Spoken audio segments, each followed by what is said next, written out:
Salutations, Legion of Doom. Welcome to Podcast The Storm, where socially awkward outcasts, crazy weirdos, and all-around nerds convene to talk and debate all things pop culture. With me, as always, is my co-host, the nerdy occultist, aka the Authenticator, Dalton L. Mortimer. Good evening, folks. And I am your host, last time I wannabe, the Brainstormer Pop Culture. How's everyone doing tonight? I am good. This week was mostly uneventful. Thank God it finally fucking rained. Yeah. Weather's been really weird, especially like on the East Coast, right? Yeah. It went like a week without raining and it was humid as fuck. And it would like only rain enough to force you to close the window and then it would stop raining. But starting like Friday, Saturday, it finally started to rain consistently, and I'm glad. Right. Well, for me, it's weird because like I'm technically on the technically in the East Coast, but like I'm in Indiana, so I'm also like in the Midwest, kinda. It's super weird. Like it got I don't know what you'd call like Indiana and places like that because like it's stuck halfway between places. Yeah, it's like it got super hot, super cold, and right now it's fine. We did have some rain the last couple of days, which was fine. Yeah. Like Thursday and Friday, I mean. Mm-hmm. But yeah, it's been really fucking weird weather. I guess climate change, we were right. Kinda. Though I really don't want to give them the satisfaction of that. Yeah, air quotes. So many air quotes. Yeah.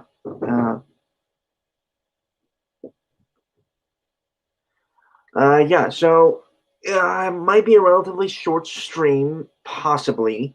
We got some stuff talking about something that hit major this week, kinda. Mm-hmm. Like literally the day after we got done with our stream, that Monday, a trailer came out that we are going to, that everyone has been covering, and I feel like if we didn't cover it. Yeah, it did, and it is important because I am one of the few people on the planet that actually cares about this franchise, so I'm not just going to default to no one could possibly care about this. So it's not that I don't care, and I've done some research into the property itself. We'll get there. We'll get there. We got something before that. So yeah, Mr. Sandman, bring me a dream. Bum, bum, bum. Okay, I'm going to open my fucking soundboard so I can get that sand trombone. Right. Okay, so yeah, so this is from what's on Netflix.com. This is okay. So new cast members announced for Netflix is The Sandman by Jacob Robinson. Okay. Don, you got anything to say? No. We just need to get. Well, I guess I should give my fandom credentials. For those that don't know, Why you would be watching this if you don't already have some familiarity with us, I don't know, but all right. Sandman is, without contention, my favorite comic. I have an entire shelf in my room that is just Neil Gaiman Sandman stuff, up to and including the DC Vertigo Tarot deck, because yes, I am that much of a weird, geeky, mystical fucker that I have the DC Vertigo Tarot deck. And I also own the 10th anniversary Dream statue that was supposed to commemorate the 10th anniversary of Sandman, which I got for Christmas one year, but normally goes for about like $600, I think. So yeah, I am a massive Sandman fan, and for those that aren't haven't seen this show before, I told the story once about how post college, because I basically got suspended from college due to anxiety. I was in a deep, deep motherfucking depression. But that Christmas, my mom got me the 2 volume, which is now 3 volumes, and I haven't gotten volume 3 yet, of the DC Vertigo Sandman Omnibus in hardcover, and I basically treated that omnibus like it was freaking a holy text, to the point where I would literally wash my hands and put special lotion on my hands before I even let myself touch the thing. But um, the upshot was it was kind of instrumental in curing my depression and giving me a reason to continue existing. So yeah, I have a lot of history with the Sandman franchise. So my criticisms of the casting, such as they are not going to be the standard, ew, it's too woke, or ew, it's not woke enough, or ew, this or ew, that sort of criticisms. I come from a place of deep, deep love with this franchise and for Neil Gaiman's work in general. Um, but that being said, I do have questions and concerns, and I'm going to voice them out of that sense of love. Okay, moving on. Yeah. Well, I suppose I should give credentials as well. Uh-huh. Don't got me into reading Sandman. I'm still reading it. I just got done reading Season of Mist some time back, and I'm waiting to go and get what's the one after? Okay, so it was Preludes and Nocturnes, then Doll's House, then Dream Country, then Season of Mist, and then 5. 5 is 5 Uh, is and now comes the drawback of reading them in omnibus form, because I now can't remember the individual like trade names. A Game of You. Okay, that 5 is Game of You. All right, I thought 8 was Game of no. 8 is 8 is the one with the chibi issue, I think. So yeah, 5 is Game of You, and then it moves on, from there. Game of You is, in my opinion, probably the weakest of the bunch, but Neil Gaiman himself personally likes it a lot because it does play so far against type, and I expect we'll be talking about Game of You quite a lot in this reaction, because it is relevant to why I think a lot of other people's criticisms don't really hold up of this, and we'll get into it as we go. Moving forward. Yeah. Filming has been underway since October 2020 for the first season of The Sandman, but details on the cast has been incredibly scarce until now. You know, the fact that they're actually able to keep this under wraps until like mid 2021 is actually really surprising because of the Yeah, it is genuinely impressive that they've been able to keep. Although, to be fair, like the a lot of the main, well, a lot of some of the main characters have already been revealed. Like we've already gotten cast for Dream, we've already gotten cast for Roderick Burgess, we've already gotten the Corinthian, even though I wasn't genuinely expecting to see him, although I'm glad we're seeing him. We've gotten Lucian, we've gotten Lucifer, which people bitched about too, but that was a different story. Shall I? Yeah, moving on. Okay. Okay. With the latest announcement, we now have what seems to be the full cast list for The Sandman. The cast of No. for the first season, I assume, is what they mean. Okay, that might be more accurate, but I still doubt it.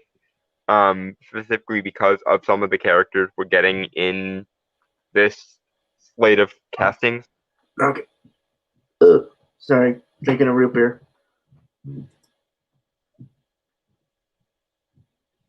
Nothing. I mean I've got my lemon tea, so the beverage jokes write themselves. Okay, fair enough. Yeah, okay. The cast of The Sandman is shaping up to be one of the most exciting we've seen yet for an original series. 12 new cast members have been confirmed for the first season of The Sandman, taking the current total of confirmed cast members from the series up to 23. That's actually pretty good numbers, not gonna lie. Yeah, I still don't think that we're anywhere near. Well, no, we might have more. We might have one more of these, and then that might end up being enough for season one, especially because from what I've heard of Gaiman, and I do follow him on Twitter, and he retweeted my casting suggestion for Death once, and I still kind of am on cloud nine about that. So that being as it may, but he said that the first season of Sandman was going to cover probably somewhere approximating Preludes and Nocturnes. So that makes sense to me. And he also said there might be some of the one-offs or spin-offs material thrown in, which I'm fine with too. Please not Sandman Overture. I do not like Sandman Overture. I think it was a mistake. But that's a different story for a different day. Moving forward. Okay. Okay. So here's the casting list, or photos, I suppose. Well, the announcement poster, Right. which is basically what it is. Yeah, announcement poster. Thank you. Don't. If I say these names wrong, I'm sorry. I'm not good with saying names. Okay, so we have Kirby How. Yeah, and I'm going to be reading it from left to right. Just That's how I read. Most people, I assume, read in the West, at least. Yeah, okay, so we have Kirby Howell Baptiste as Death. That name sounds familiar. That actress name. I'm doing a quick Google search. Like the name, for some reason, sounds familiar, but I don't know.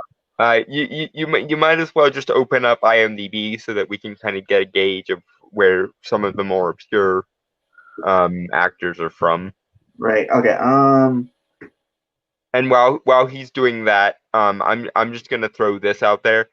A lot of people, some of whom are my friends and will remain my friends well in the distance of this, are complaining because they think the casting is identity politics or ideology driven.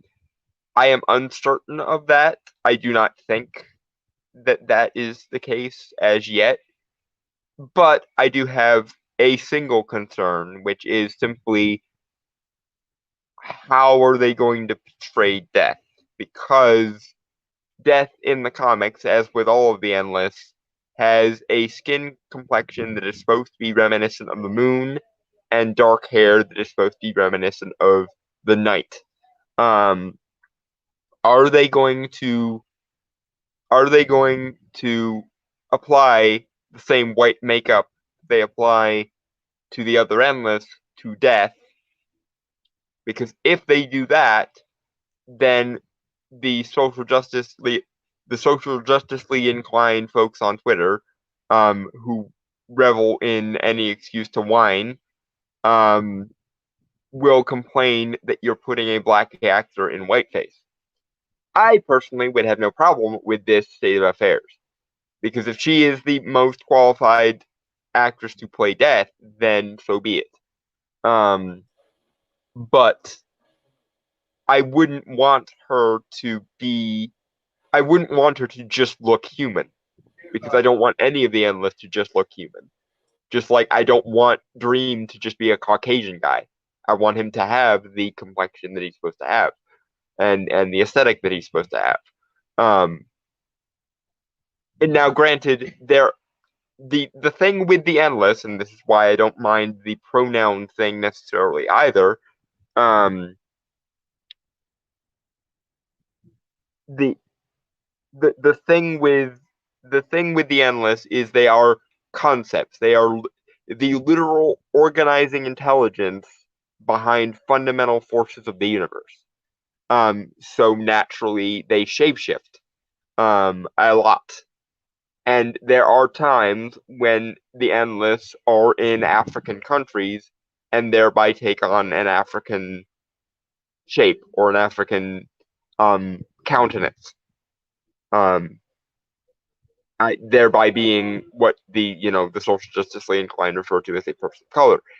However, I feel like it's a slight betrayal of the fact that the Endless do shapeshift constantly to have one of them just be that way all the time, because I actually want to see them go through the shapeshifting and the identity shenanigans, because that's a key feature of the Sandman. It's the same reason why I don't care about Desire's pronouns being they them, because while the concept of a non-binary person didn't exist or wasn't very much popular in the time or in the overall zeitgeist of the 80s and 90s, it is very obvious that by the terminology we have now, that is exactly what Desire is, because Desire, of course, conforms to the view of the beholder, because to look upon Desire is to desire. So my question is, are they going, again, getting back to my sort of original point with Death, are they going to make her up? And if so, are they aware that they will probably piss off the Twitterati by doing so? Or are they going to have her just be her African persona all the time? And if so, why? Because it raises a lot of questions. Now on to the actual background of the actress, because again, I don't know this actress much off the top of my head. I assume she has the merits necessary to play this character, because Neil Gaiman would throw an absolute shit fit if they didn't. So okay. So she was in The Good Place, that show. Oh, I think I might know who she is. Is she the There is Simone. Yeah. That I Okay, now I know exactly who she is. Also, a few other credits I think are of note. She was in the show Barry, head by Bill Hader, the ex-assassin who wants to be a actor. Also, I don't know if this may be a show you're familiar with, Killing Eve. vaguely remember that being a thing. I don't think I ever watched it. Oh, apparently she's also voiced in Infinity Train. Hmm. Yeah, a character named Grace. Okay, so she get so from what I remember of Simone, she definitely does have the bubbly sort of devil may care personality that Death is supposed to have. So that's my main consideration kind of um ticked off the bat right there. Like because the thing with Death is adorable. Um which is probably the most ironic sentence in the history of humanity, but in the context of Sandman, yes, Death is adorable. She is everybody's favorite manic pixie goth girl. She's the goth equivalent of a manic pixie dream girl. So, so be it. Um, and again, my only concern is basically an aesthetic one. In this case, I have no problem with the actress. Definitely now I have no problem with the actress, especially because I've seen her work and she is good in roles similar to Death. So yay. Um, but I just that it it's a little bit like with Doctor Strange's Ancient One. There's a no-win scenario kind of thing going on here now, where if you give Death the appropriate makeup for Death of the Endless, I was, then you will piss off a bunch of people who don't understand the Endless. And if you don't give her Endless appropriate makeup, you will piss off fans of the series and also um, make Death kind of the odd one out, unless you avoid doing the Endless aesthetic at all, in which case I would very much have a problem with that. right. Moving on. Yeah. Okay. So we have Mason Alexander Park as Desire. I just looked them up. Um, non-binary film, TV, and stage actor who played Hedwig on the first Broadway national tour of Hedwig and the Angry Inch. Um, looking at that, doesn't really look like she's been in a lot of stuff. Or they, also apparently they were also on iCarly. That's That's impressive for a non-binary person. And I'm not throwing shade or anything with that. I'm just saying, like, for the longest time, this was an unacknowledged identity. Therefore, when someone came out as unless they came out after, they I came out after when it became more acceptable within like the public zeitgeist, which is possible. don't know, but like I said, like in terms of acting, there is really isn't much they have been in. Uh, Um, well, like it looks like good credentials. Also apparently they're also going to be in the live action Cowboy Bebop series as okay. Ben. I haven't seen Cowboy Bebop in a while, so I'm unfamiliar with the characters. Um. See, the thing with desire. Okay. The again, it's similar to the thing with death, but different. Um. The thing with desire is desire's whole thing is change based on who or whatever is looking at desire. Um, and so I worry slightly about the act because that's a big ask to have an actor do. So even a very good actor, um, with a lot of skills and a lot of credentials might struggle with that, might struggle with needing to change personas basically at the drop of a hat, which is why my vote was someone like when we were speculating as to who we would kind of prefer casted as Desire, my first two um suggestions that I that I pulled out of the hat was James McAvoy, because he's basically already done this once in Split, and or Gillian Anderson, because she basically did this in American Gods when she played Media.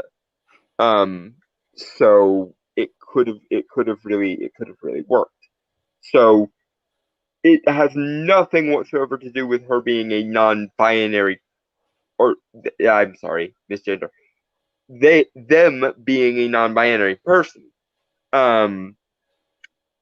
It has to do with, I would be skeptical of any actor being able to pull off that kind of range. And so I am worried that they may not be able to pull off that kind of range just by virtue of we haven't seen them do something similar to that yet. Unless, of course, they choose to change that about Desire, which is then going to annoy me because that was something I really enjoyed about Desire's character. Also, let's be honest here. Desire is, if there can be said to be a villain of the Sandman franchise, it is Desire. Because Desire in the books, the character, the personality of the character, is a manipulative son or entity of a bitch. And thereby, thereby that there's kind of it's similar with Death in the sense that, like, you would expect the Grim Reaper to be very somber because very often the Grim Reaper is a very somber being, but Sandman's death is mostly just happy that you had a fun time while you were alive and is now going to kind of help you along the next leg of the journey. Much in the same vein, you would expect a being like Desire or an entity like Desire to be very positive and desirable, but Desire is fundamentally a narcissist. And how could you conceivably not be when you are literally the function of the universe that makes people want things? In the same way as Despair is a sadist, because how could you not be when your literal function in the universe is to essentially cause people pain? So I worry slightly of casting Desire as, or having Desire actually be played by a non-binary person, because a lot of people will complain, I suspect, when you have a non-binary person play, again, a very obvious villain.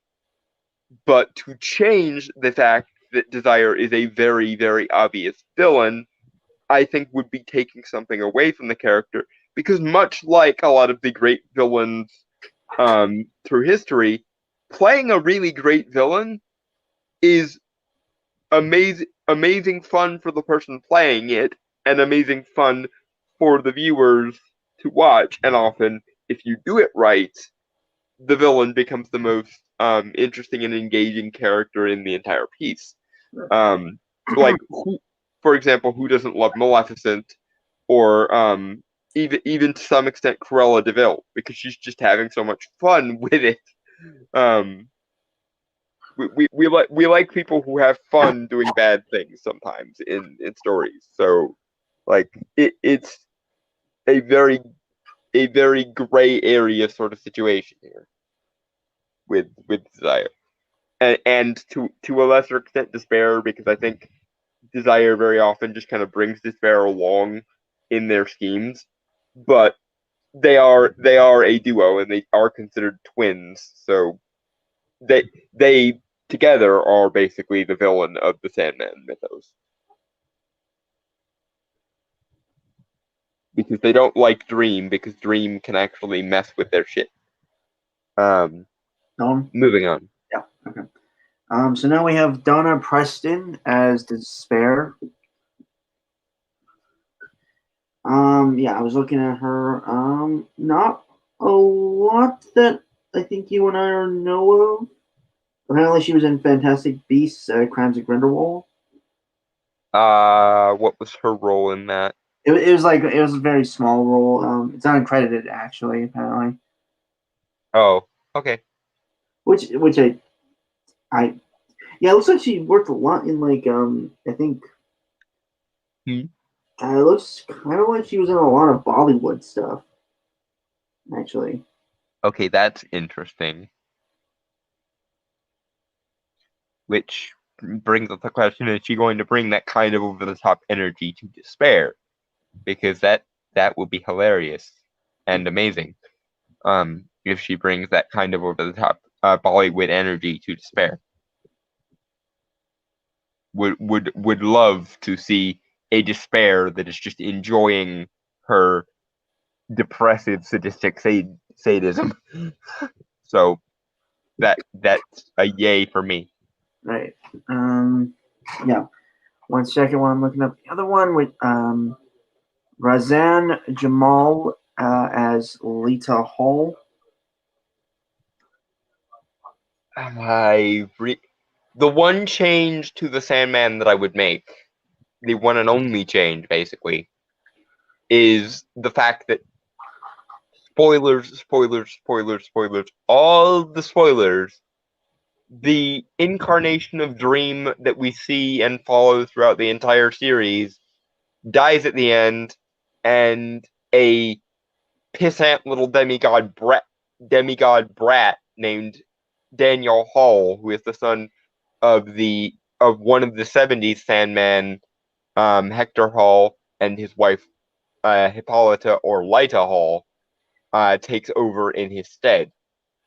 I hate Daniel Hall as a character, and um, and Sandman Overture did nothing but make me hate him infinitely more. So please, for the love of all of the gods in all of the realms and all of the endless beings in all of the realms, please leave Daniel Hall out of it and let Dream live at the end. For the love of all the things. I'm trying not to swear because on the off chance that Neil Gaiman sees this, I don't want him to think that I'm rude. But holy fuck. Please, I hate Daniel Hall and he needs to fucking die. Mm-hmm. Hang on. Okay. I was looking.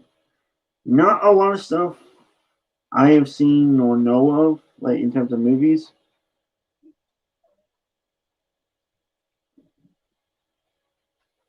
So I guess a relatively new actress, or not really new, but more unknown. I mean, Lita is, or Lita, depending on how you pronounce it. Lita is um a fairly minor character, and that's one of my biggest problems with the Daniel becomes Dream twist, because the Sandman subplot is basically just a glorified cameo for most of the thing, and it comes off as a living Deus Ex Machina sort of thing, and I don't like it at all. Um, so either Lyta is a minor character, in which case they're going to repeat the same mistake I didn't like in the original, or they're going to make Daniel and Lyta more central, which leads me to the question of how, why, and well, the why would be to fix the problem of Daniel came out of nowhere in the original and comes off as an entitled little pissant who needs to fuck off and leave me to the original incarnation of Dream, but that's a different story. Um, but still, I don't know. Either they're going to make them minor characters and it's going to repeat the same mistake, or they're going to make the minor characters to tie in the original Sandman mythos and the second original Sandman mythos, because Wesley Dobbs, of course, was the first one. Um, and it'll be fine, or they're gonna make them minor characters and just kind of ignore the ending, which would be fine with. So I don't know. Do they make them more major characters, or do they make them minor characters and repeat the same mistake as the book, or do they make the minor characters just to tie everything together and leave the horrible ending part alone, which would be probably the best scenario in my opinion. Quite frankly, I'd rather just see Lyta and Daniel kind of be erased from the franchise entirely, because I the ending to such an amazing series is such irrelevant bullshit. Yeah, I know. Sorry. Rant interrupted. Moving on. So we have Jolie Richardson as Ethel Cripps. Okay, so we are doing that whole my probably my one of my favorite parts in the first one of my favorite parts in the original Preludes and Nocturnes, which is the first storyline of Sandman, is the part that touches on like 19th century occultism and how it ties into the broader um, cosmos of the DC universe in a very interesting way. Ethel Cripps is kind of the linchpin that ties together the 19th century occult part and the DC Comics Gold and Silver Age homage part. So I'm really happy to see her, especially because we already got Roderick Burgess cast. So yay! Well, she's no, never mind. I'll get there. So I was looking at her IMDb.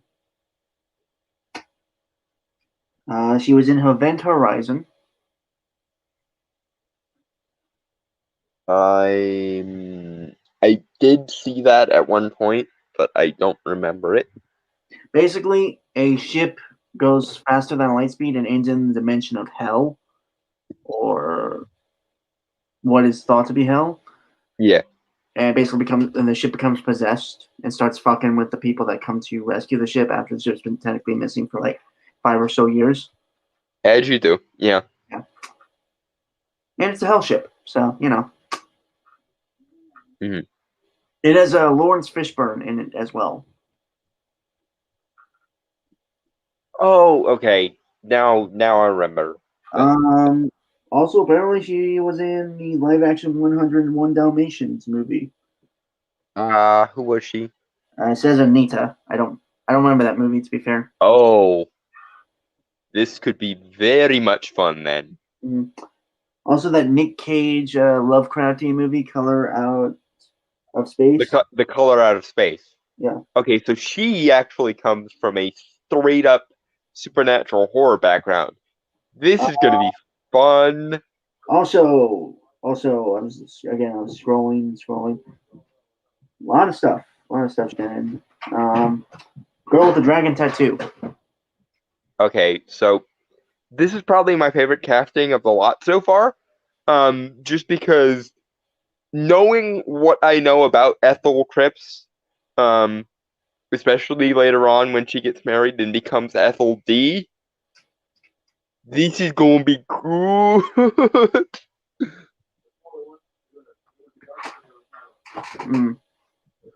Right. And so for young Ethel Cripps, we have Name Walsh.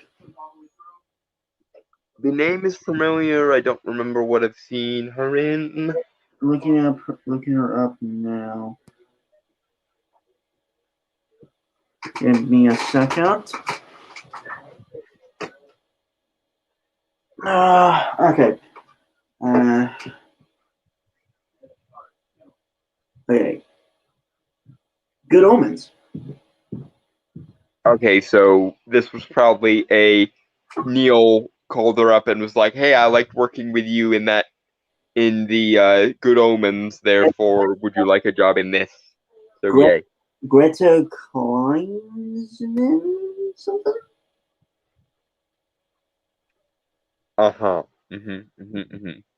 Jamestown, City, Jekyll and Hyde. Oh, right, that 2015 series. Okay. Yeah, the BBC one, right? Yep.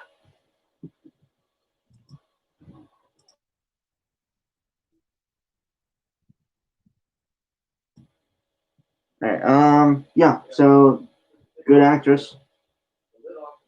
Yeah. Again, playing Ethel. I'm more excited about the elder Ethel Cripps, but still, this if they go as far with the occult connections and the DC universe connections as I really honestly hope they go, this is gonna be good. Right. Okay, so we have David Thewlis as John Dee. Okay, this character is kind of very important, so I need more context because I know the name. I've heard of him in other things and whatnot, but John Dee or Doctor Destiny is very important to at the very least um the Preludes and Nocturnes portion of the Sandman. So I'm going to have to judge him a little bit more harshly than I would judge other castings. He was Remus Lupin in Harry Potter. Okay, this immediate win. Also, Ares in Wonder Woman. Yeah, so we're good. I have no more major concerns about the portrayal of Dr. D. So yeah, he was also in Fargo, the series, which has always been good. Yeah, so yeah, good things. Although honestly, I kind of wish he was playing Kane because that would have been an interesting casting.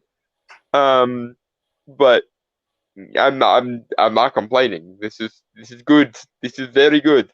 I might have gone with Mark Strong for D, but that's I'm splitting hairs here. This is fine. I'm totally fine with this.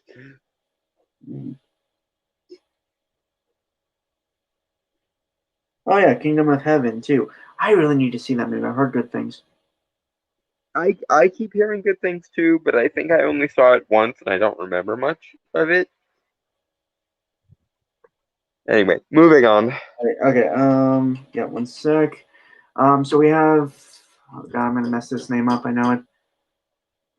Keo Ra as Rose Walker. Okay, so yeah, we're doing the whole thing then. All right, that makes sense. That apparently looks like a new actress because I just looked up her IMDb, and she's only credited as Rose Walker, so it's a new actress. So we can't really. Which means that Alan Greenberg, I believe, is the showrunner um on Sandman, and or Neil Gaiman himself picked her out. So that's a pretty solid vote of confidence as far as I'm concerned, right there. Right. Okay. I kind the okay. I'm conflicted on this though because the smart thing to do to fix that whole clusterfuck that is the Daniel Hall situation would be to take the Rose Walker Unity Kincaid storyline and give it to Daniel, and then we don't have to deal with Dream dying at the end, and we don't have to deal with Daniel being an unqualified demigod pissant. So I that might have been an interesting way to go about editing this, but honestly, I'm fine with both as long as they don't do the freaking ending that I hate. Please, beg of you. If you're gonna change anything about the Sandman, I wouldn't advise changing anything but that stupid fucking ending. Moving on. You done? Yeah. For now, it'll come up at least 3 more times, I'm sure, but never mind. Or you could just stop bringing it up. I know that's hard for you, and I doubt it's actually going to happen. But yeah, at some point, you just gotta let it go. No, it ruins the ending of my favorite comic. I'm not letting it go. Moving on. Okay, fair enough. All right, so you got Patton Oswalt to voice Matthew the Raven. Don't go off. I'll be back. This is the worst casting by a nautical mile. Why is Matthew Patton Oswalt? Like, maybe I'm biased because I recently watched MODOK, and it is not good. It is not good at all.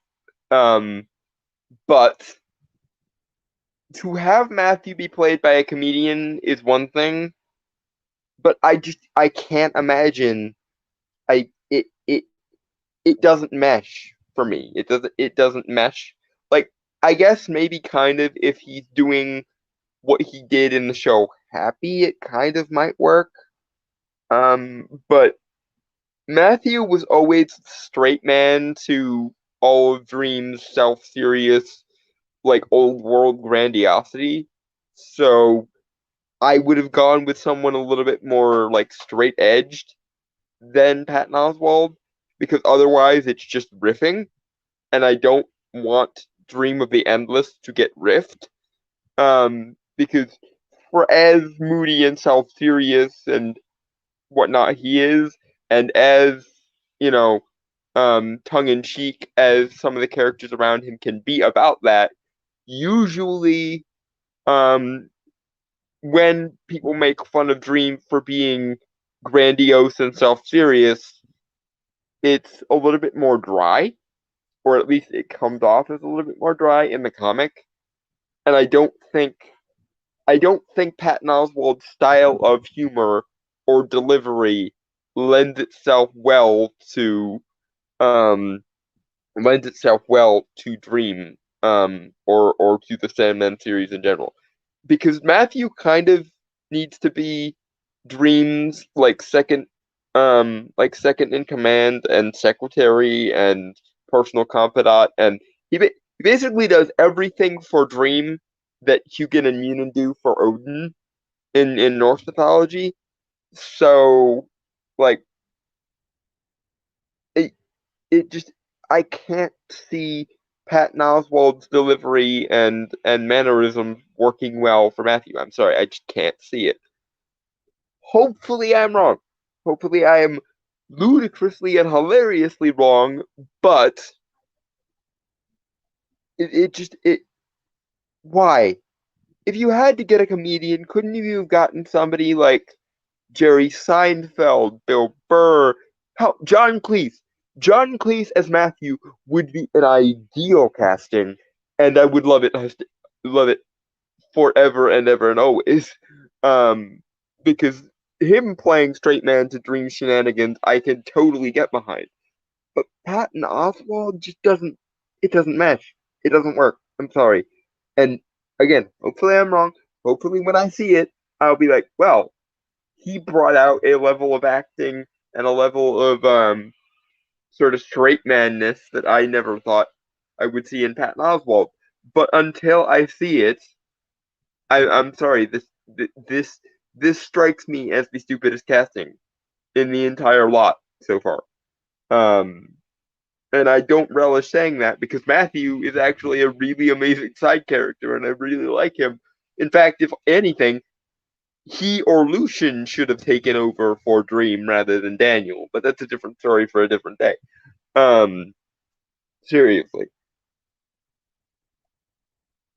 And I'm now just waiting for Brainstormer to come back because I don't really have anything else to say on the matter other than just why, just all the why. I'm gonna assume Brainstormer is taking care of the dog. So yeah, we shall wait while I. You know what? I'm gonna do it to fill the dead air. Ahem. Mr. Sandman, bring me a dream. Make him the cutest that I've ever seen. Give him two lips like roses and clover. Then tell him that his lonesome nights are over. Sandman, I'm so alone. Don't have nobody to call my own. Please turn on your magic beam, Mr. Sandman, bring me a dream. Yeah, I stand by what I said. Imperfect Cells sing it better. Shush. Am I wrong though? No, you're not wrong, but shush. Right. Yeah, sorry, I was getting dinner. Okay. You got mashed potatoes, mac and cheese, chicken and rice, drumsticks, and sausage, all grilled. I mean the chicken and the sausage. Uh-huh. And they call me the redneck when you're eating the most like all American food possible. Anyway, Damn straight. moving on. Okay. Right. Stephen Fry as Gilbert, and I pulled him up before I left. Dawn, could you give us background on Gilbert? Stephen motherfucking Fry is in this. Oh my god. You didn't know? I didn't really I didn't really glance at this before we fully like I saw some of the castings because they've been circulating and people have been bitching, but my only complaint with this is Gilbert has kind of a shelf life as far as characters go, and because he really is only relevant to one part of the story, and now I'm just sad because we won't get more of Stephen Fry. All of the Stephen Fry is the appropriate amount of Stephen Fry. All of the available Stephen Fry is the appropriate amount of Stephen Fry. So okay, and for those who don't know who Stephen Fry is, his acting credits include Dietrich from V from Vendetta, and I remember him; he's really good in that. The narrator from Hitchhiker's Guide to the Galaxy, also someone else, not kind of sure. Various other things that. yeah, Stephen Fry honestly should require no introduction. And if you guys don't know who Stephen Fry is, what are you doing with your lives? Go and binge all of the Stephen Fry. It is he is one of Britain's last great national treasures, and all hail and all praise to Stephen Fry. Again, my only complaint with this is him as Gilbert isn't going to give me nearly enough Stephen Fry in my life, and I want more Stephen Fry. Right.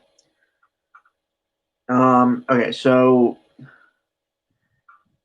so moving on, then if we have anything else to say. No, just all praise to Stephen Fry, and I'll be moved. All right, so we have Jenna Coleman as Joanna Constantine. Dalton, take it away because I know you had a few things to say about this. Okay. So for those of you who are worried that Joanna is a gender-flipped John Constantine, the thing you have to realize is the Sandman is a time and space friends versus epic. So you see basically entire family lines sometimes interacting with Dream because Dream is an ancient function of the universe and he has been around a bit. And one of the characters that he interacts with a couple times is Lady Joanna Constantine, who is the ancestor of, of our beloved laughing magician John, who he also interacts with um during the course of Preludes and Nocturnes at one point. And that's and this is one of the reasons why I think there's going to be at least one more round of castings, because there is no reason to believe they would be stupid enough to gender flip John Constantine when Matt Ryan is right fucking there and probably on speed dial, when the fact is Joanna already appears um in Constantine, or in sorry, in Sandman, and her connection to John is kind of important. So, for those of you worried that Joanna is a gender flip John Constantine, you don't know your Sandman very well. She is his ancestor, and she lives in roughly the time of the French Revolution, because I believe she's the one who ends up retrieving Orpheus's head for Dream. Um, because it's a whole thing, and apparently and apparently Gaiman made it up on the spot once when he was talking to his editor Karen Berger over the phone, which I just find hilarious. But that's a completely different uh, story for a different day again. But yeah, the fact that Joanna is here is not a problem. She would have been here anyway. Although I think if they were going in only the order of the comic, she would have come in season 2 or 3, I think. Um, but I'm fine with them kind of skipping around and moving around a little bit. If it turns out they're gender flipping John Constantine when Matt Ryan is perfectly available and could easily be speed dialed, I will be mad. But there is no reason to believe that's what they're doing, so I'm not going to be mad about that until there's any reason to be mad about that. I am, however, going to complain that you chose Jenna Coleman, because the woman. Okay, so again, keeping in mind that Joanna is a character around the time of like Regency into Victorian sort of era, um, or Napoleonic era into like mid 19th century or so. Um, I've seen Jenna Coleman play a Victorian governess a couple of times on Doctor Who, and that was probably her best scenes. So, for the sake of a minor character like Joanna, who's going to be set in the Napoleonic era and so forth, I'm fine with this, I guess. But I will say I do not find Jenna Coleman to be very good when it comes to acting, and I think that uh, a different casting choice probably would have been better. Um, but yeah, for those complaining about the possible Constantine gender flip, you're idiots. You haven't read Sandman, and you don't know about the nature of the Constantine family bloodline.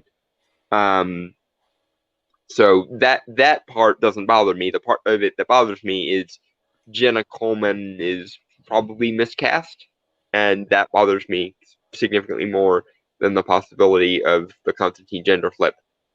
But that being said, if it turns out there is a Constantine gender flip and they erase Joanna's actual character and make her a gender flip John Constantine for no reason, given that Matt Ryan is right fucking there, I will be mad. But I'm not going to be mad until there is any evidence whatsoever that they are being that stupid.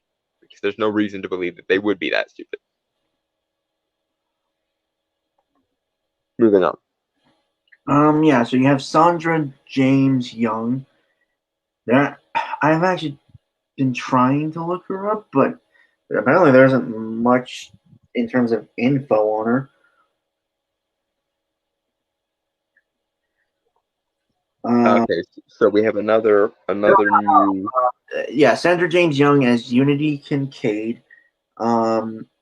says here that she was an actress known for EastEnders, which was a show in 1985. Off Witherspoon, 1983.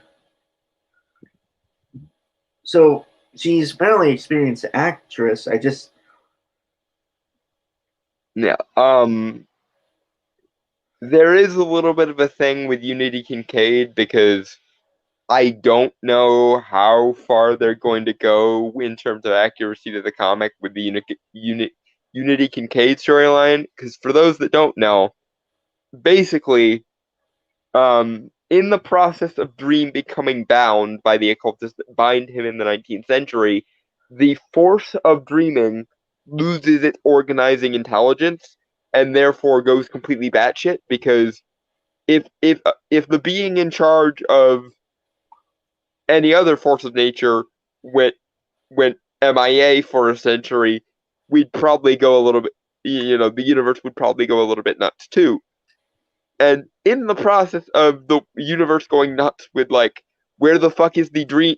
Where the fuck is the locus of all things dream? He's not active and he's missing. So holy fuck, what are we supposed to do? Some characters die of crippling insomnia because they can't dream, and other characters fall like instantaneously into comas and for sleep for um basically the entire duration of Dream's absence. And one of those characters is a little girl by the name of Unity Kincaid, who, in the process of being in a coma for her entire life, winds up in a mental institution because, of course, and in the process, at one point, she was unaware that she had a child. Shall we say, to put it very delicately. And I do not know, especially in the current age of, hashtag Me Too and social justice and all this bollocks, how far they're going to go with that route. Then again, The Magicians, which is another show that was very, very good, managed to do the Julia gets taken against her will by Reynard the Fox, a malevolent trickster god storyline with little issue. So Netflix could probably get away with the whole Unity Kincaid thing. It's another one of those. This is one of those gray area clusterfuck in the waiting sort of situations. Anyway, I need to plug in my phone because my battery is low. So I will be back on camera in just a minute.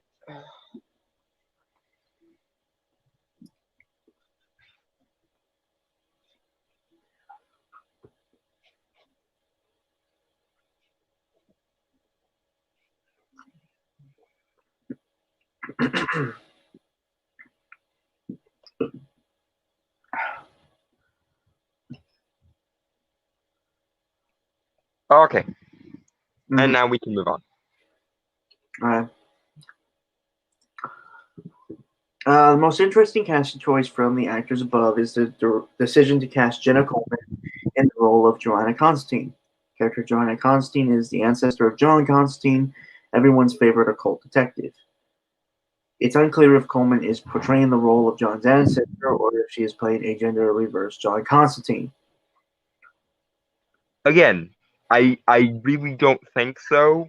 I really, really don't think so. And it would be stupid if they did.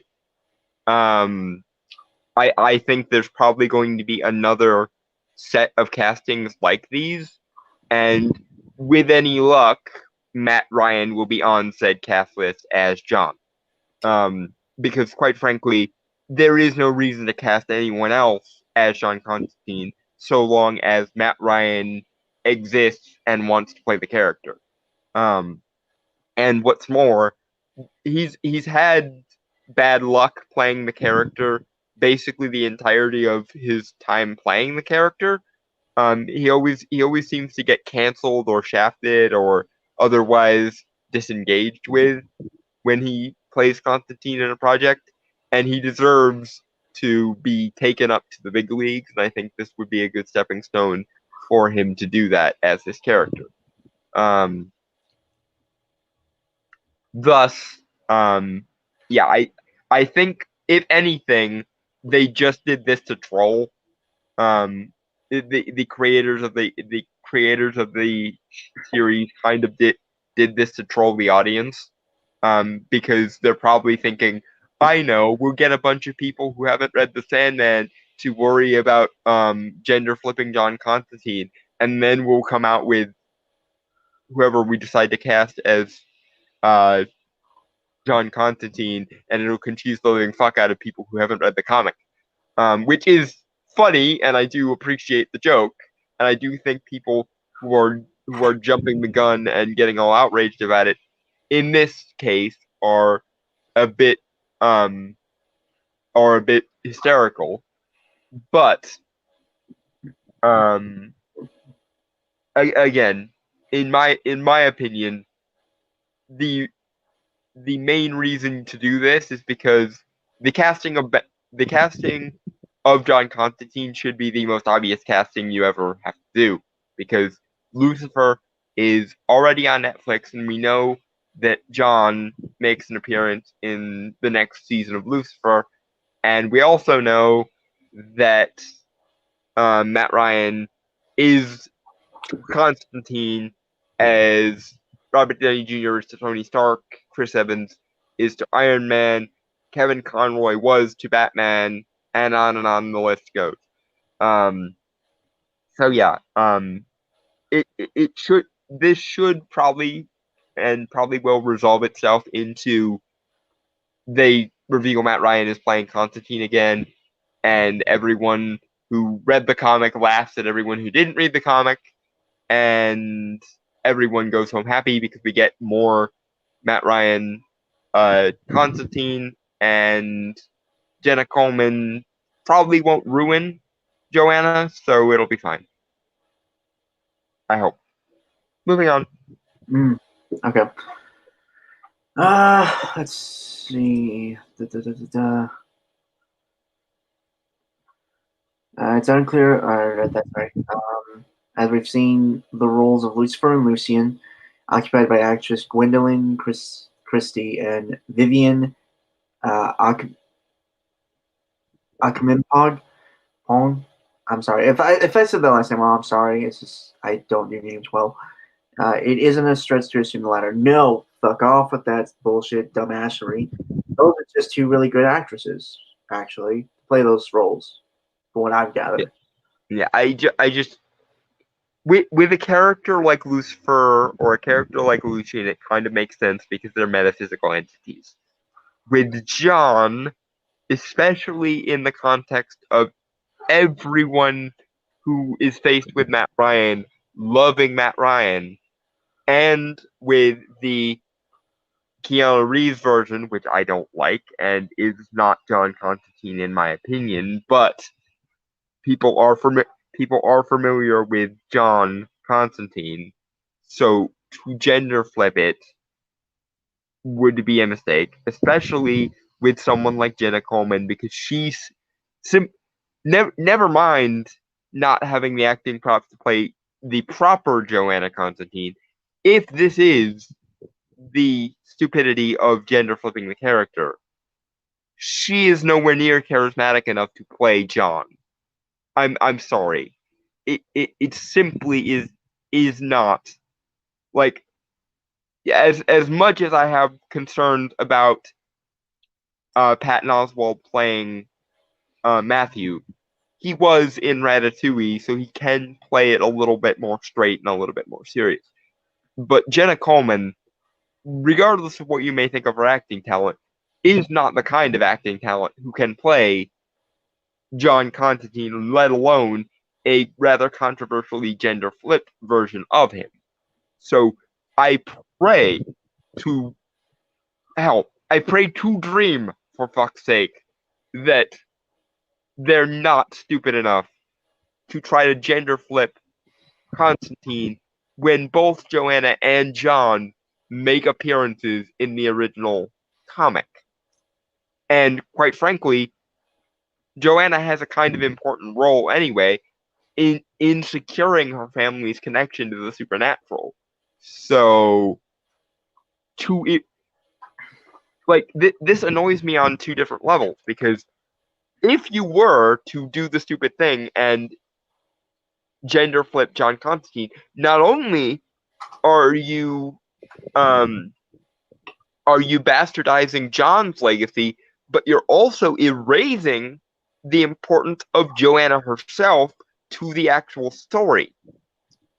And that makes it even worse, because you're basically taking away the presence of a unique and influential, already existent female character, and giving giving the role of a already pre-established, already well-loved male character to a female to a female performer. So it's falling off two different edges of wrong at once, quite frankly. We've already seen how bad that is from Batwoman. And much in the same way as, people whine about Batwoman's existence.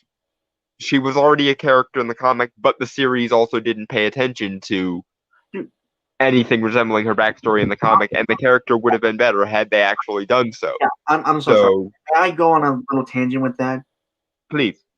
Right. Yeah, this is completely off the beaten path of this article and stuff, but we're already here. So, right, I decided to do a rewrite on my other channel, Brainstorm Pop Culture, of Batwoman.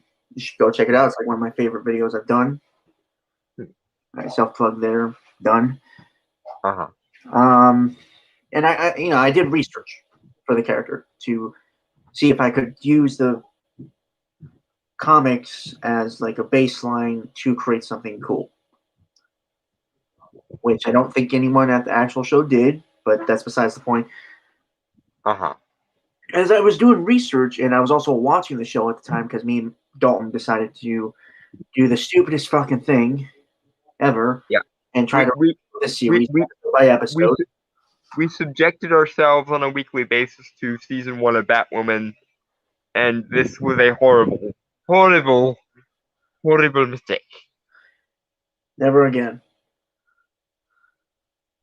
If anyone gets that reference, I love you. Yeah. No, but like I was doing research about it, and I kept thinking about the episodes I was watching in the show and the character of Batwoman, or Kate Kane, and it really started to piss me off. Even more so. Not because, like, originally I was pissed off the show because it was so uninteresting. But as soon as I was doing research and I was looking into this character, and I got invested into the actual comics character,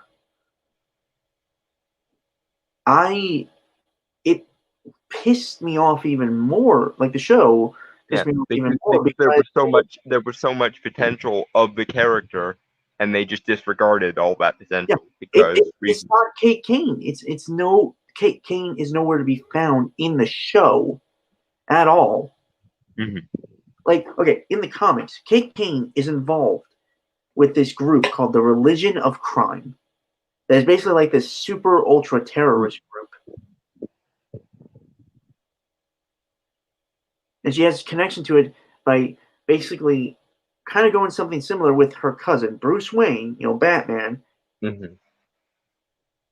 of basically her sister and her mother being killed. She was rescued by her father, who's a former soldier, U.S. soldier. Right? And okay, and this thing in the comics, like you go to when she started trying to get into military, when she was in military school and stuff. And I know it's not really president today, which is why I did change it for my rewrite. But back then in the military, they had this whole "don't ask, don't tell" thing with like gay people and stuff. Like you were not allowed to be open about it or anything. Right. And it was stupid. Yeah, no, I'm not. Yeah, Yeah. it's like There were practical reasons for it because much in the same way as you're not supposed to date people if you're straight in the military either, because it creates a conflict of interest of in a stressful situation if you have a close uh, emotional attachment to someone and you're in a battle situation with them, um you're going to try and protect the person you love, never mind the overall well-being of the unit, or yeah, that's at least how the logic goes. But which I can understand, but but in the comic, Kate refuses to sign and agree to those terms and wants to be open about who she is. She's not afraid of who she is or anything, and thus she is dishonorably discharged or uh, like, fired from the military. And I find that, like again, like I know in modern day it really wouldn't make sense for that. I get that, mhm. but in terms of the time and the comic, I respect that because that shows that Kate Kane, as a person, is not someone to hide who she is not Yeah, one who sticks by what she believes in. she has a spine. Yeah, there is none of that in the Batwoman show. No, is never talked about, never referenced, never anything. So yeah, no. And yeah, I would really hate to have something similar to that happen to a character like Joanne, irregardless of what I think of Jenna Coleman's acting credentials. Um, I do like the character of Joanna, and I would be glad to see her here. But I think it would be wrong to erase her original character and give her John's legacy for both the reason of I like John Constantine. He's my third or fourth favorite comic book character. Period. Um, well behind Dream, by the way, but that being that as it may, um, but also because I think it would it just it doesn't make sense. It takes away from a established female character, tries to give her the legacy of a male character, craps on a well loved character, which I would find annoying regardless of gender, and it also ruins the potential for later on in the series when we get to what would have been Joanna's story, if we get to it at all. Which cutting it out would annoy me, and um, I like the only in my opinion acceptable course of action here is just they're doing Joanna's story a little early, and they'll have both Joanna and John just like in the comic. That's basically the only way I see this not coming off as tone deaf in the extreme and infuriating to everyone who likes John as a character, or hell, even people who like Sandman like myself would be annoyed with this, they were even if they were hypothetically okay with gender flipping John Constantine. In order to make that work, you have to erase Joanna from existence, the proper character, and you have to fly in the face of an already pre-established fan base for John Constantine, which is just like it would be another thing if you were gonna edit out John entirely. I would be annoyed because I like when Sandman itself connects to the larger DC universe. I think that's one of the greatest things about it. But at least if you were gonna edit out John's parts entirely, it would be more respectful than gender flipping him and erasing the legacy of his ancestor and his bloodline entirely. That it just it doesn't work. full stop, doesn't work. It's the wrong choice, and it would be annoying if anyone was that stupid. So I hope to God no one is that stupid. Moving on. Right. Sorry, I literally just took a bite as you were finishing. Sorry. Okay. Waiting for Brainstormer to finish eating, and then we'll go.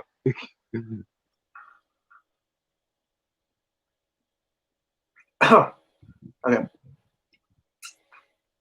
So it did have the listing of the actors already, and we literally just covered them, so I just can't skip past that. So, right. Moving on with that. Uh-huh. Interestingly, none of the cast from the audiobook of the Sandman are reprising their roles in the Netflix original series. I kind of suspected not, honestly. Yeah, and I'm kind of grateful not, because that included Kat Dennings' death, which That's actually funny you bring that up. which just pain. Yeah, it's funny. Yeah, it's real funny you bring that up. The likes of Kat Dennings, James McAvoy, Taron Egerton, and Joanna Lumley provided their voice talent for the audiobook. I would have been fine seeing James McAvoy again, but as previously stated, I would have preferred him as Desire, because it is well established via his work in M. Night Shyamalan's latter two entries in his superhero trilogy that he can play multiple characters and multiple personas in the same character at relative once. So it would have been a good casting for Desire, because that's he used to do stage plays before he went into film, right? Yeah. No, thank you. Anyway, yeah, James McAvoy would have been a good get for Desire because of what it is required for, required for Desire. But you know, I will be pleasantly surprised if the actor they have has the range. So yeah. Right. Which cast members have been confirmed for the Sandman? We covered this a while ago. I know that. Mm-hmm.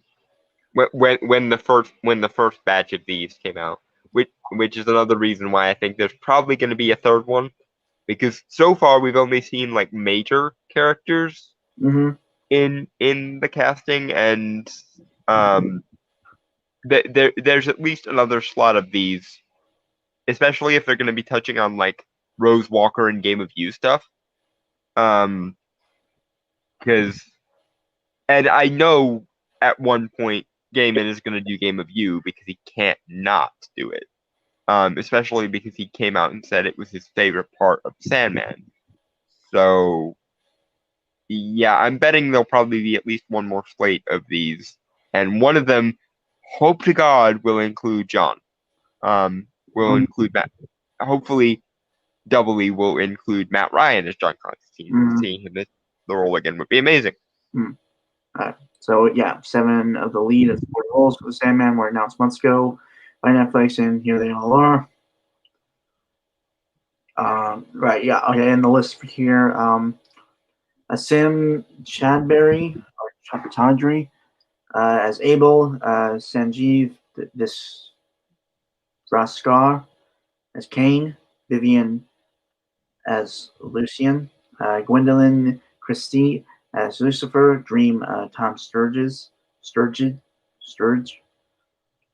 Yeah. The world is watching you, sir. You have a vast realm of shoes to fill there. So be very careful, please. The Corinthian, that's Boyd Holbrook, and Roderick Burgess, Charles Dance. And we covered our opinions on those castings several months ago when this was a news story. So yeah. Actress Nina Wadia has also been confirmed for the role of Fate Mother. For which role? Fate Mother. That there is no such character in the comic. It could be a character. It could be one of the Fates. You know, the sisters. Oh, okay, yes, okay. So yeah, okay. That may very well be the case. Okay, so for those that don't know, in the course of his shenanigans, Dream befriends the Fates, and they sort of mash together all of the different like triple goddess archetypes. So like Hecate, the Morrigan, the Fates, the Norns, all of those are essentially the same entity within the Sandman, within the context of the Sandman. So I'm guessing this means they're going to follow the comic in the sense that they break the Fate up into Mother, Maiden, and Crone. So Fate Mother would be the mother incarnation of the Fates. So, you know, the middle one in the Mother, Maiden, Crone triad. That makes more sense. The only other option I could conceivably see is if they gender flipped Destiny, and I would hate that. So hopefully this is referring to the Fate and not referring to yet another idiotic gender flip. Please. I mean, to be fair, they could, like you said, they are entities like the Endless. So Yeah, they are concepts, so it like gender flipping worries me less with the Endless because as I stated, they are abstract entities and therefore are not physical. They are concepts and they shapeshift all the time. But that being said, I'd rather they just still call her Destiny if that was the case and not switching it to Fate Mother. But if anything, I really do think it is the Fates. yeah, the second of the three Fates, the one that it fits the Mother archetype. Mm-hmm. Yeah. While Stephen Brand will portray Marsh Janowaski. Was that Janowaski? Say that again. Sorry. Stephen Brand will portray Marsh Janowaski.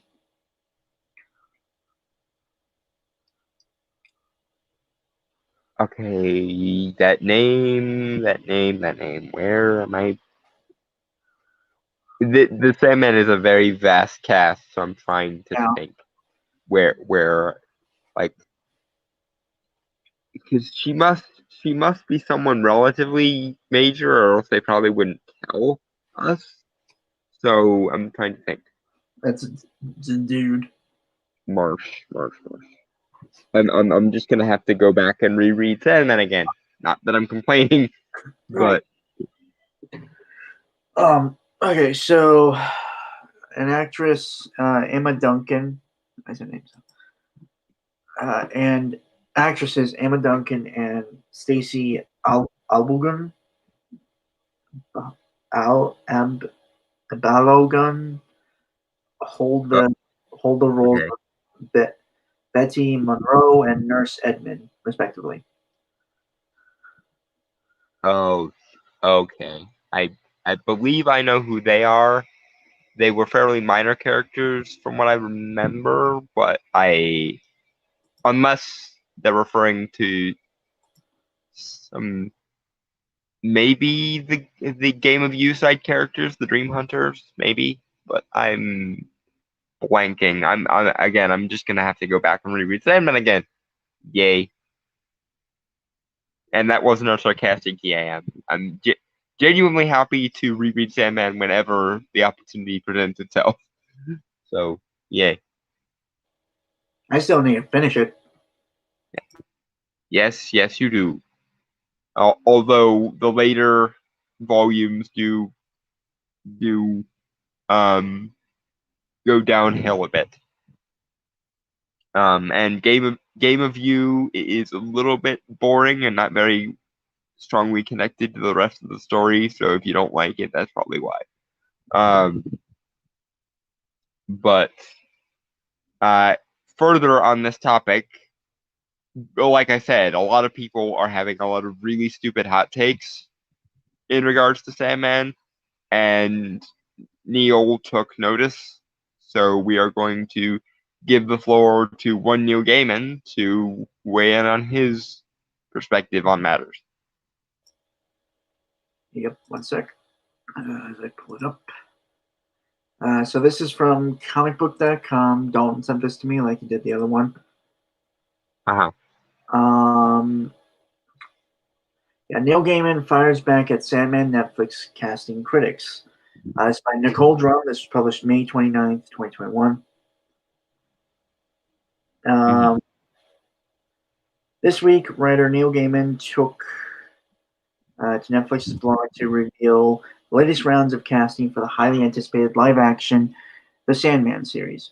And it's a truly impressive list of talent, including Tom Sturridge, Christy, Vivian Akamimpong,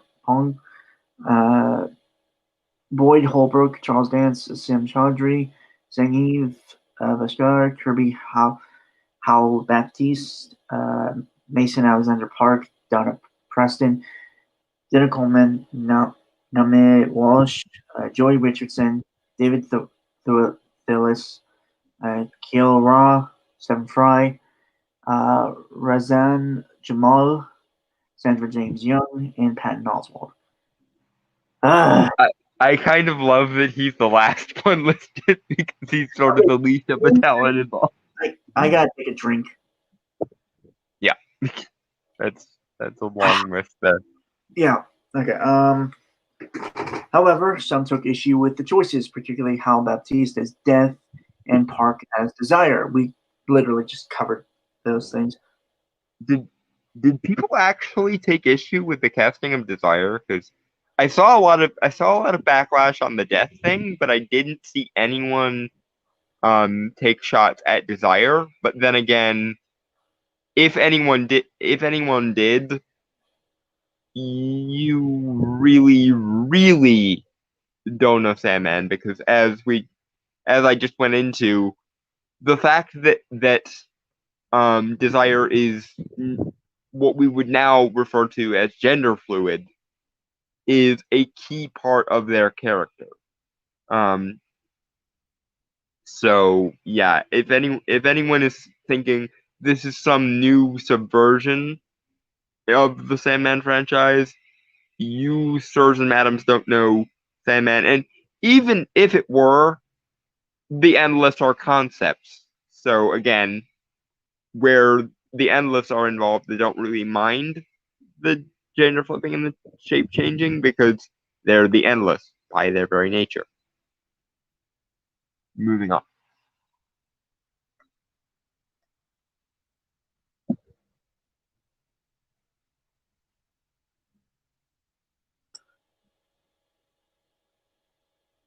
Right. Okay. Sorry, I disappeared real quick. Mm-hmm. Okay.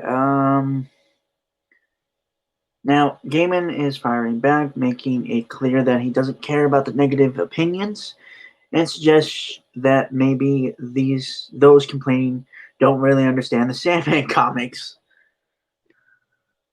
This is all that, like, I've read the tweet that he made in response to this, and while it was a little bit flippant and a little bit rude, I don't think he's entirely off the mark, because I've literally spent, like, okay, for those that don't know, you probably know if you're familiar with our show, but obviously I am opposed to the ideology termed social justice. However,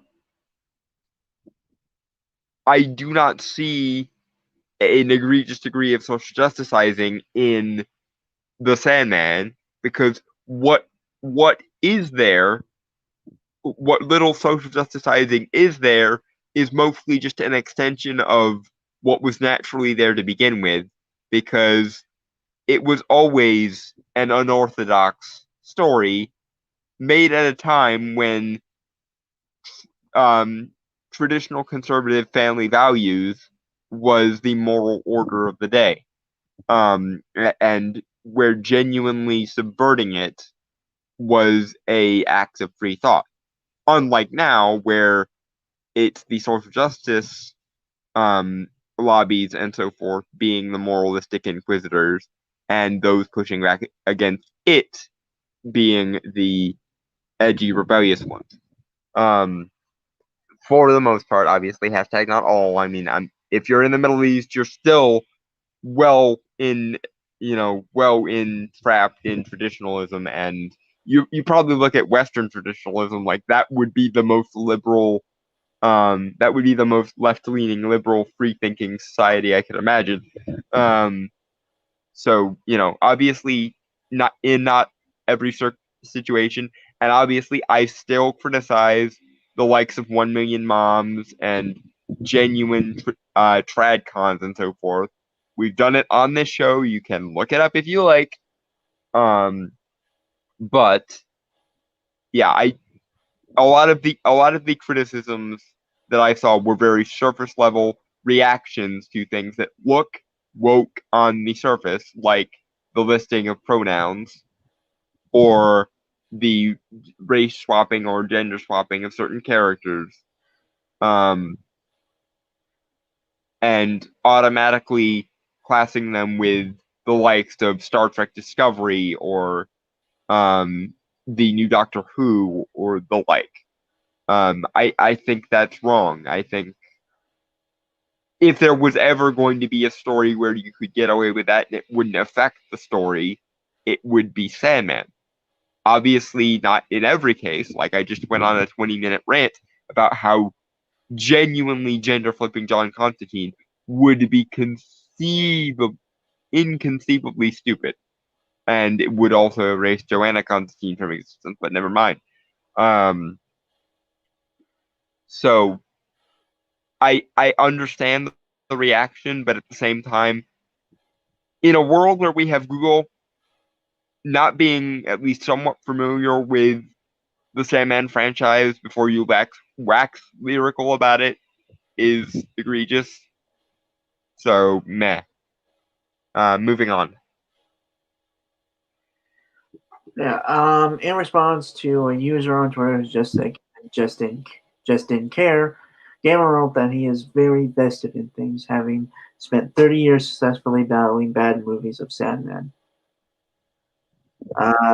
Quote is I give all the fucks about the work. I spent 30 years successfully battling bad movies of Sandman. Gamer wrote, I give zero fucks about people who don't understand such haven't read Sandman, whining about a non-binary desire or that death isn't white enough. Watch the show, make up your minds.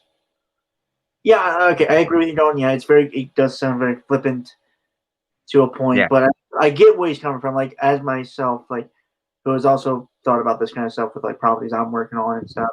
I can totally see where he's coming from, but again, I feel like he could have handled it a little better.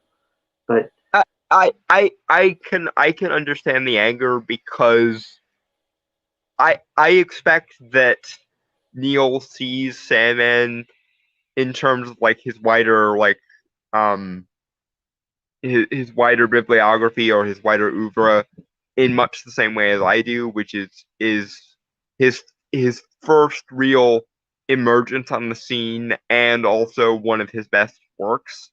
So, in fact, I would go so far as to call it his magnum opus because as good as American Gods and Good Omens and basically everything Neil Gaiman touches that's in the vein of like dark fantasy, um, as good as all those things are, I still to this day believe that Sandman, with the exception of the ending, which I have major issues with, is some of his best work.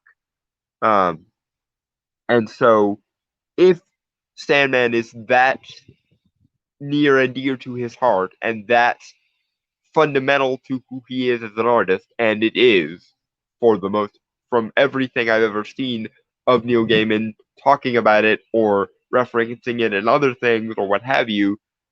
Um, it is that crucial to his identity as a creative and as an artist. So I can understand, especially with the large reaction that a lot of the surface level quote unquote wokeness got in the last week or so. I can understand him being pissed. And I've gotten pissed about much more minor things, so I'm in no position to throw stones here, and I wouldn't anyway. Most of the sentiment that he just made is entirely reasonable because I myself, as a Sandman fan, have spent the last week or so telling my fellow anti-SJWs and my fellow anti-social justice enthusiasts that this one ain't it, Chief, basically.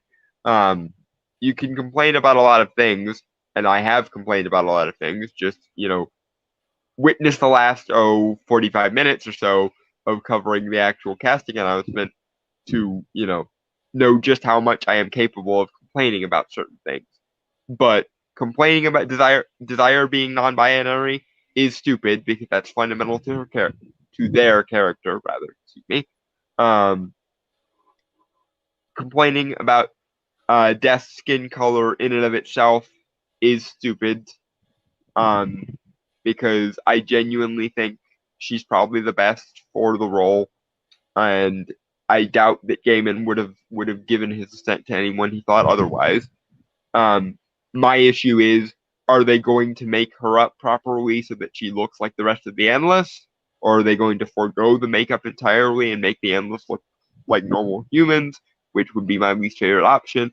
Or are they going to have it be that she's in her African or African influenced form for the entire show, in which case I need an explainer as to why. But yeah, a lot of the complaints I've seen coming out of my own side of the argument recently have been a bit surface level and knee jerk. So I understand his frustration. That being said, I think there are genuine criticisms, and I've made them. So yeah. Maybe my thing is I'm just waiting until the show actually comes out to have any proper criticism. To be fair. Yeah. I'd love for every single criticism I made to be addressed and to have been wrong about every single criticism I made. I'd love to see this and immediately go, nope, that's Sandman. That's exactly how I've always wanted it to look. That's exactly how I've always wanted it to be. That's exactly what it should be, and on and on and on. Right. I worry slightly about it being able to manage that, but I would love to be surprised.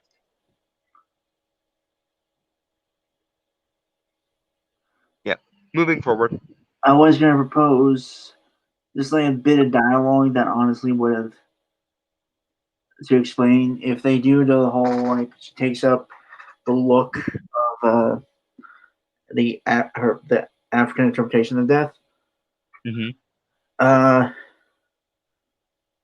Is that and like to me this sounds like something Death of the Endless would say, is that nonchalantly just kind of brushes off like, I like the style. That would certainly do it, and that would certainly be deathy. So yeah, it is possible. It can be done, and I would love to see it be done. I honestly would have liked an animation of the show, to be honest. Yeah. I also wouldn't mind seeing her in the appropriate white makeup. And I don't think there would be anything racist about her wearing Endless white makeup, because for those that don't know, the Endless are not Caucasian. They're literally like pure white paper. Yeah, moon color white.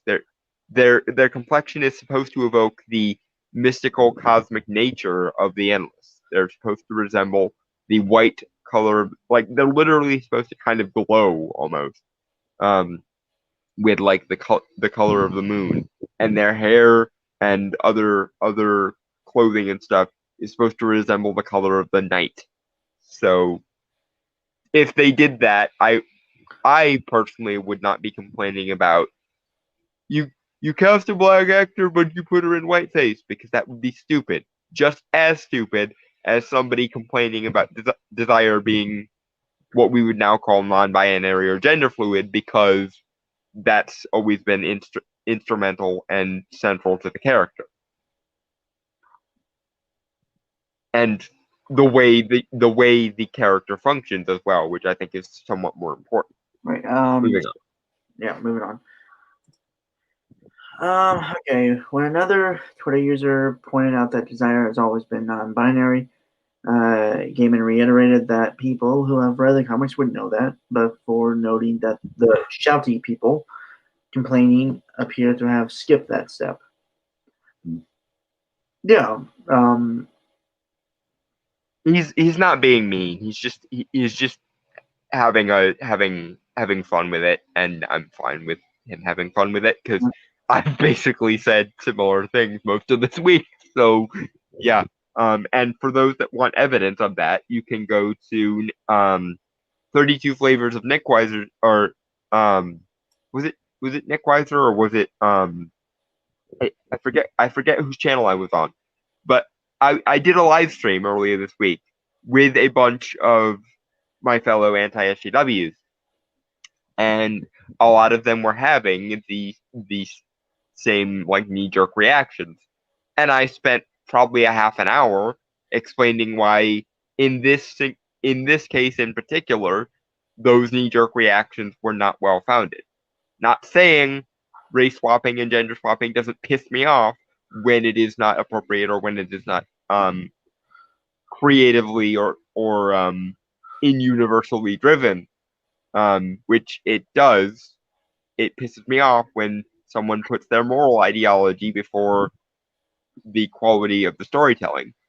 But in this case, most of the changes that have been made, and there have been some, fit entirely within the context of the Sandman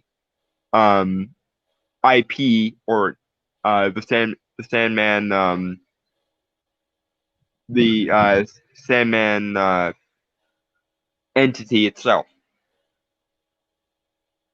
Like as an idea, as a creative as a creative endeavor, most of the changes make perfect sense. That being said, there are some that if I see them, I will complain about, like the previous rants have gone on about the possibility of gender flipping John Constantine instead of having both Joanna and John. Mm-hmm. Moving on. Yeah. In addition to Hal Baptiste, oh right, she's also going to be in Cruella, and she has been in The Good Place as Death, Dream's wiser sister, and Park, Cowboy Bebop, iCarly as Desire, Dream's sibling. The Sandman will star Donna Preston, the Hitman's bodyguard, Fully Blown, as Despair, Dream's sister and twin of Desire. Jenna Coleman, Doctor Who, The Serpent is Joanna Constantine, Haunted Exorcist, and Occult Adventuress for Hire. No, wrong, entirely wrong. Joanna Constantine is a character unto herself. Gender flipping John makes no sense when Joanna already existed within the Sandman mythos, and is an explainer as to why John's bloodline even has the connection it has with the supernatural. So if that came from an official source and isn't just this article bullshitting, then you are morons. But I suspect it's just this article bullshitting. Or at least I hope to God it is just this article bullshitting. Joanna and John are two different characters, and claiming they're the same character is just as stupid as being mad that Desire is non-binary or gender fluid. Alright, Neiman Walsh, Good Omens, The English Game, is young Ethel Cripps, a betrayed and determined young woman seeking to survive. Jolie Richardson, Nip Tuck, and 1001 Dalmatians is 101 Dalmatians. I don't know why I said 1001. 101 Dalmatians is Ethel Cripps, Master Thief and Woman of 1,000 Identities. David Phillips, Harry Potter 101, is John Dee, Ethel's son, dangerous, insane, and on a quest for truth. And why didn't they just call him Doc? See, this is why I'm hoping that it's just this article bullshitting because it would make more sense and would be less stupid. But I suspect that these are just the writer's interpretation of these characters rather than the actual characters, because it, in the same way as no self-respecting person who's read The Sandman is going to complain about Desire being gender fluid, so too no one who's actually read Sandman is going to confuse Joanna Constantine and John Constantine. They have the same last name because they're related. She's his ancestor, but yeah. Moving on. No, it's just you're going full a lot of robots. Oh, am I? Damn. Want to pop out real quick and pop back in and see if that does something? Okay, can do.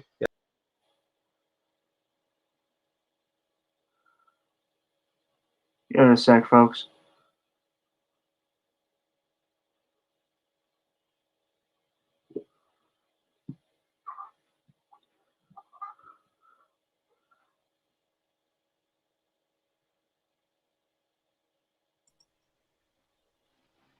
Okay. Testing 1, testing 1, 2, 1, 2. Yeah, you sound good now. Hopefully it doesn't happen again, but it probably will. Okay. Anyway, yeah, moving on. Yeah. Okay. For the Doll's House, the second big Sandman storyline, Kiora is Rose Walker, a young woman on a desperate search for a missing brother. Stephen Fry, Gosford Park, V for Vendetta is Gilbert, debonair protector of Rose Walker. Razan Jamal, paranormal Carlos is Lita Hall, Rose's best friend and traveling companion. See, I don't remember Lita and Rose being connected in the comic. So maybe this is a sign they're changing up the roles of the 70s Sandman characters, which gets a big old thumbs up for me because my god, do I hate Daniel Hall. But that's interesting. I wouldn't have got. And again, I think most of these might be the article writer's interpretation. Especially, I hope, especially the Joanna one, because again, all the reasons that I said making Joanna basically just a gender flip John would be even more stupid if they just gave Joanna the same personality as John. So don't, for the love of God, don't. Right. And moving on, because I don't want to get bogged down into the rant again. Okay. Sandra James Young, EastEnders captains is Unity Kincaid, heiress and mysterious benefactor, and Patton Oswalt, MODOK, Agents of S.H.I.E.L.D., will voice Matthew the Raven, Dream's trusted emissary. That still is the worst one. One last thing before we can move on. Just I want to finish this thing. Maybe you can. The Sandman is produced by Warner Brothers Television with Alan Heinberg, Wonder Woman, Grey's Anatomy, serving as executive producer and showrunner. David S. Goyer, Batman Begins, The Dark Knight, Terminator Dark Fate, Foundation, serves as executive producer with Goyer and Heinberg acting as co-writers on the project. Neil Gaiman also serves as executive producer. I hope he has a very active role in this, because I would hate to see a version of this where David Goyer was left to his own device. I have a lot more faith in Alan Heinberg now because I've seen what Wonder Woman is like when he's not there. So that's a good sign for this show if he's the showrunner. But David Goyer seems to hate the comic book genre. So whenever he's attached to anything, I get a little bit iffy. But hopefully, he just brings like a cinematic edge to it, and it'll be fine. But please, for the love of God, don't let the summary of Joanna proffered in that article be anything resembling the real one, because if it were actually Joanna, it would say something along the lines of Napoleonic freedom fighter and um, and occult artifacts collector, maybe, because she does run an errand to grab Orpheus's head for dreams, so that is a thing, maybe. So Yep. Sorry. You know what? I feel like this is a running gag at this point. I am having trouble sleeping, folks. So I'm kind of getting tired about this time. But we are gonna stay up because we got some other stuff to do and cover. So that was the end of the article. I gotta really say, because I'm still reading through Sandman. I have some faith in the show for Netflix. I'm just gonna say, like, I'll be more vocal when the show actually comes out and I watch it. Yeah, and of course, we're probably going to end up reviewing it. Probably. And I'm probably going to end up reviewing it probably 3 or 4 different times, because everyone who knows me knows I'm a massive Sandman fanboy, and they'll probably want the quote-unquote fan expert perspective on things. But I'll be fine with that, because whether it's amazing or bollocks or somewhere in between, I'm going to have an opinion on it. Though I will say that again, that line about Joanna really has me spooked now. I'm kind of terrified.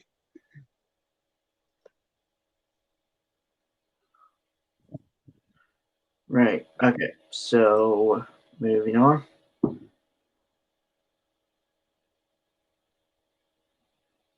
Moving on. Yeah. Moving forward. All right. So yeah, this is a trailer that everyone has something to say. And we have a few things to say, mostly Dalton. I do too. I might branch off into a topic that me and Dalton also discussed previously this week. So. Oh boy.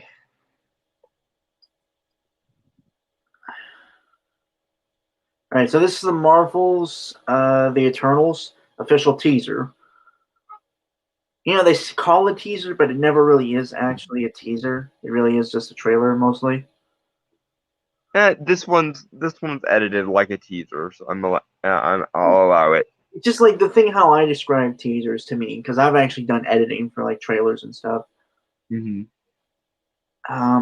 Is how like a trailer goes on for about 2 to 3 minutes, right?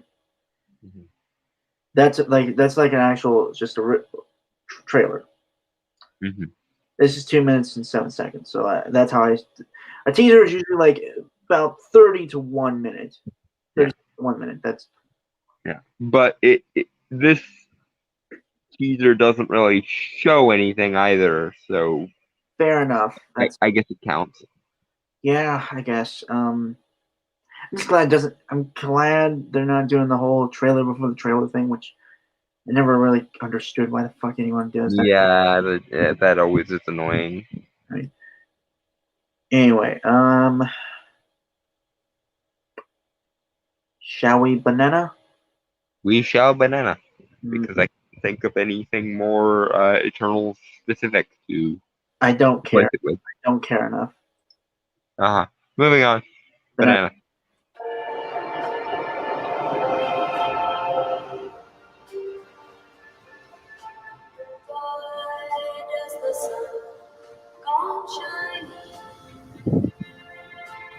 Why does the sea rush to shore?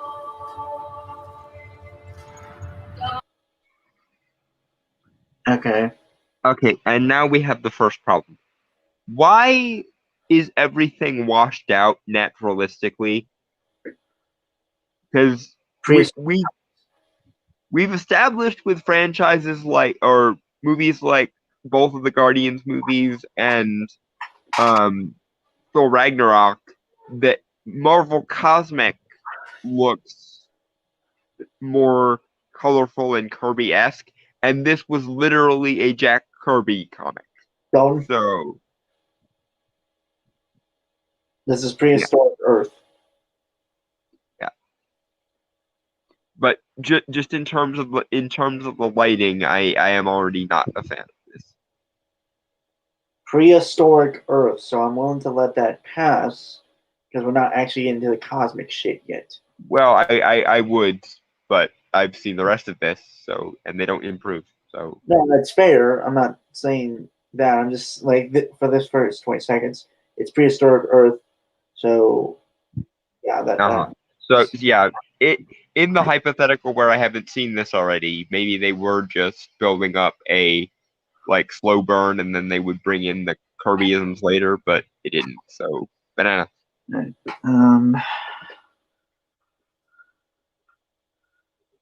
sec.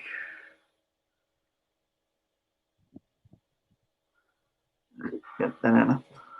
All they know is the end of the world, 'cause you don't love me anymore. It's beautiful, isn't it?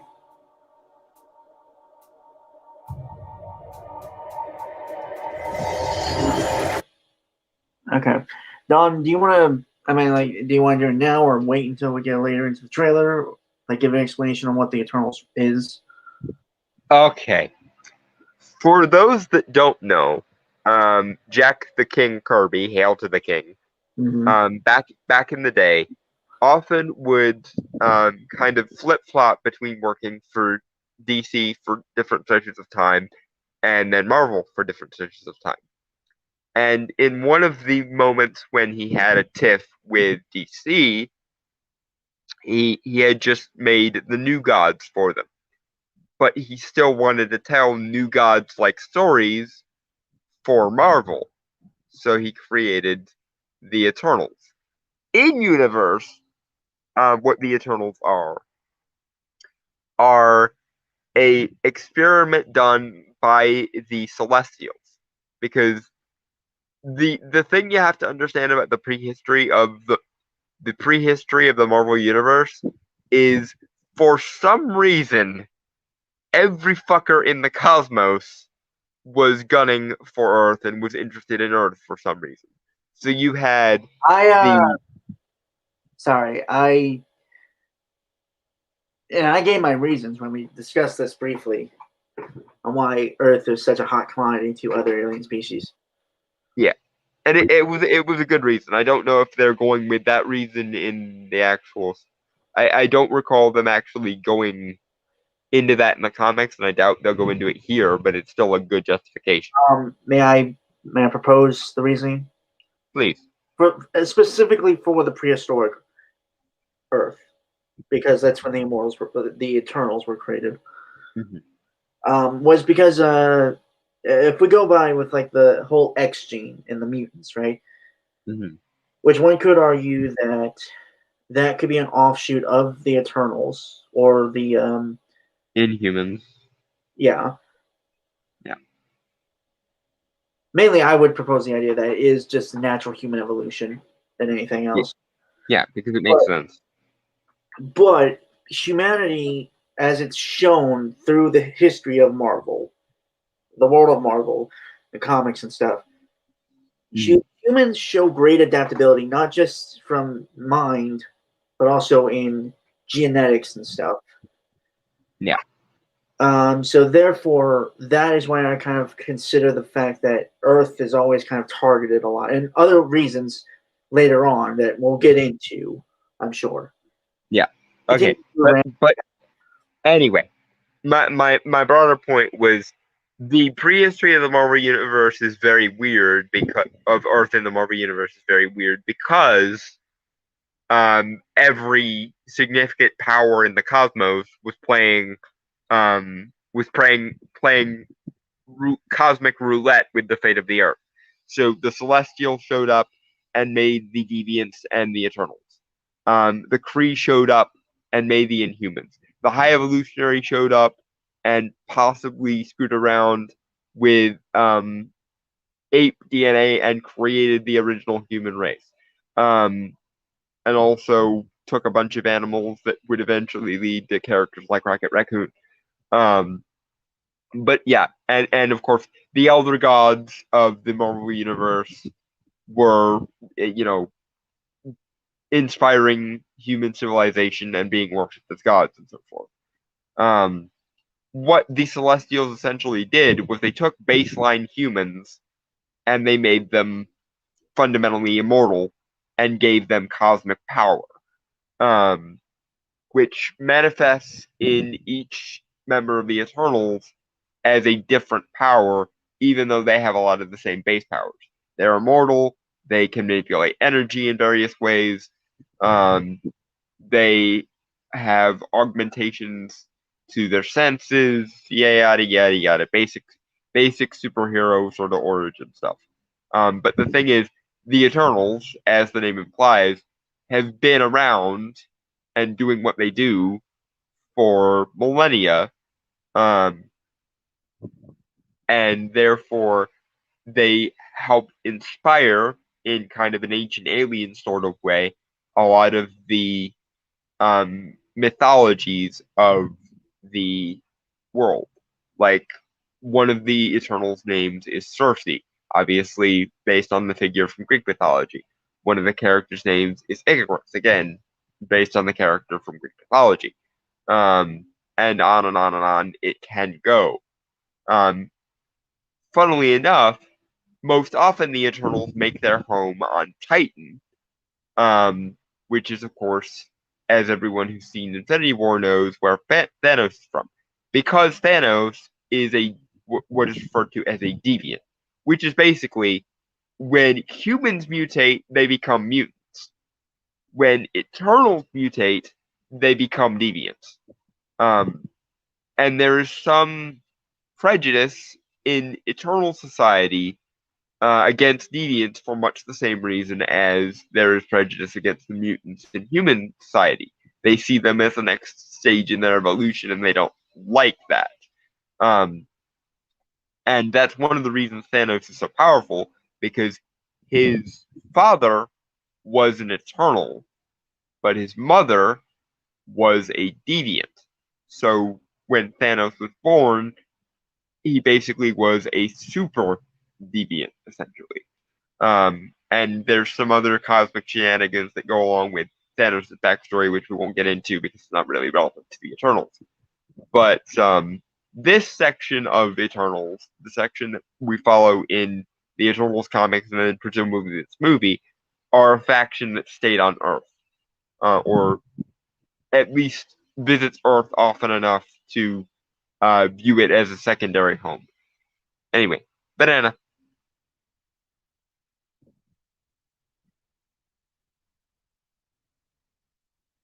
If he's still there. I'm back, grabbing steak and cleaning. Aha. Yeah. All right. You got banana. Banana.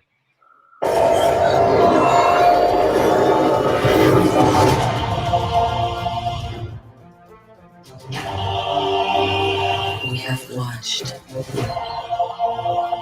unguided. We have helped them progress.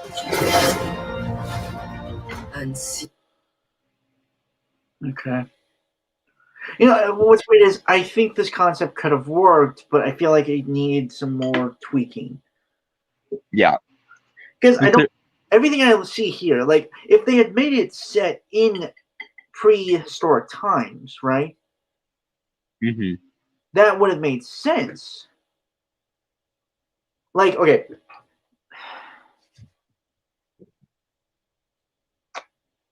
Okay, this is kind of just an idea off the top of my head, right? Okay. What if this? Okay, well, what if we have like the first act of this hypothetical Eternals? Would it be? Mm-hmm. where it is set on Titan. You know, it's been some time since the Eternals went to Titan, made their home there, right? Ah. And we're talking Titan as in Saturn's moon, right? Yes. Okay. Mm-hmm. Just Yeah. I just want to be clear about that.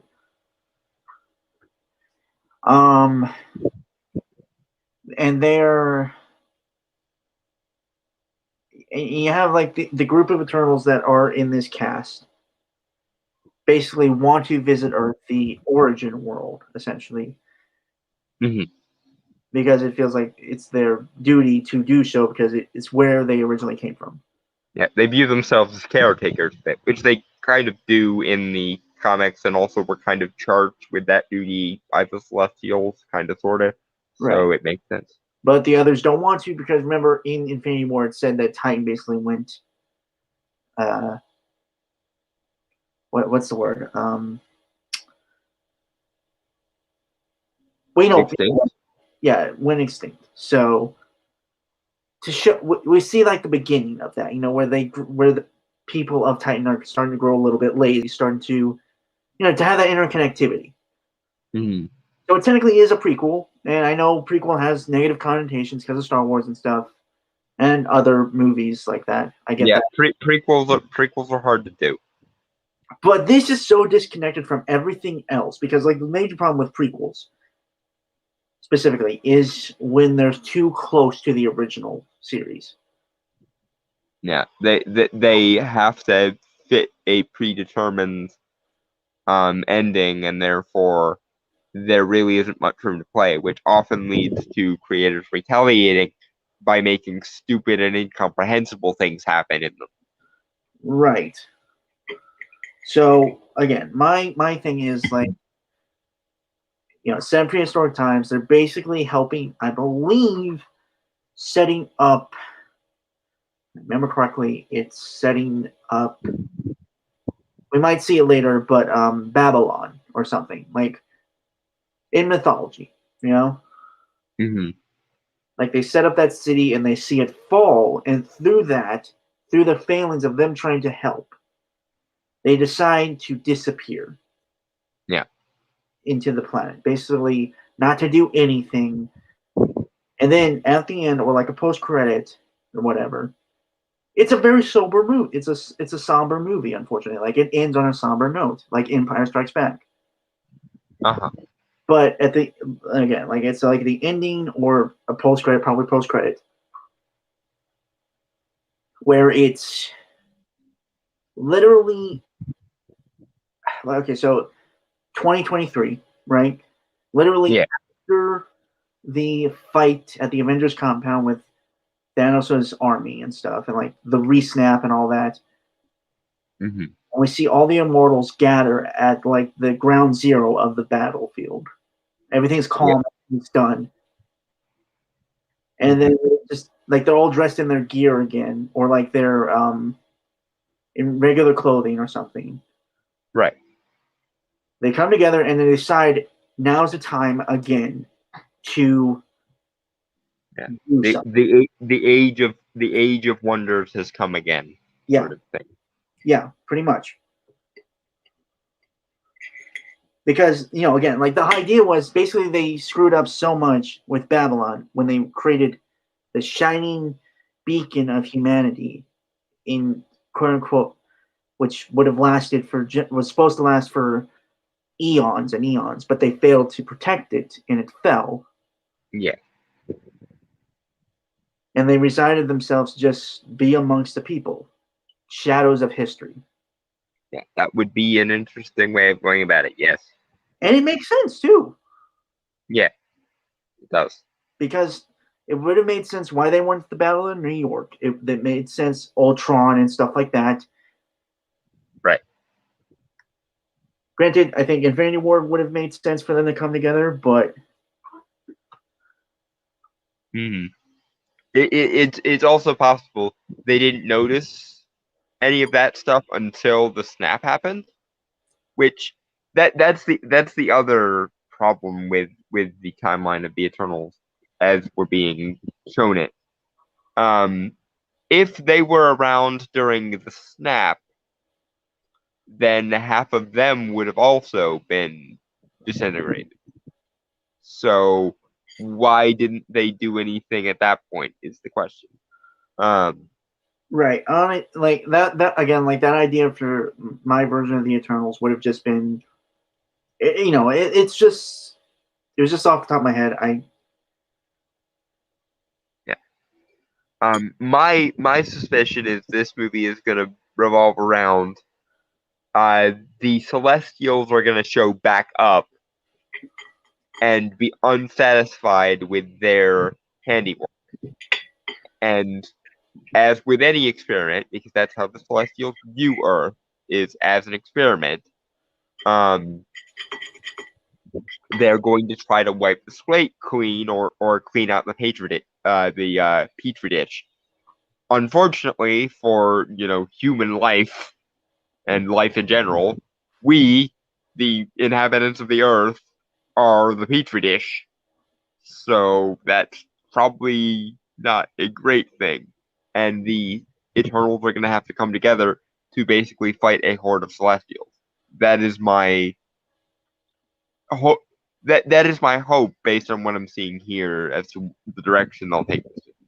Right. I have other suggestions and other hopes that we'll get into probably as we go. But Again, my idea would have been very much like a high fantasy epic in terms of like the first Eternals movie. Then you could have like a historical epic fantasy. And then like the second one, you could really go into the cosmic. I think again, like the first movie, you really just kind of set them up. Yeah. Which I know you don't exactly agree, like because we're already in phase 4, and like they start setting up cosmic stuff. It's just like, yeah, we already have all the pieces and all the toys. The only question now is, what are we gonna do with them? The last 10 years was about setting shit up and adding in new shit. This 10 years, while we obviously can still add new shit and add layers to what's already there, to just ignore the layers that have already been built up and try to build from scratch, because that's the biggest problem with especially with the color scheme and with the washed outness and everything.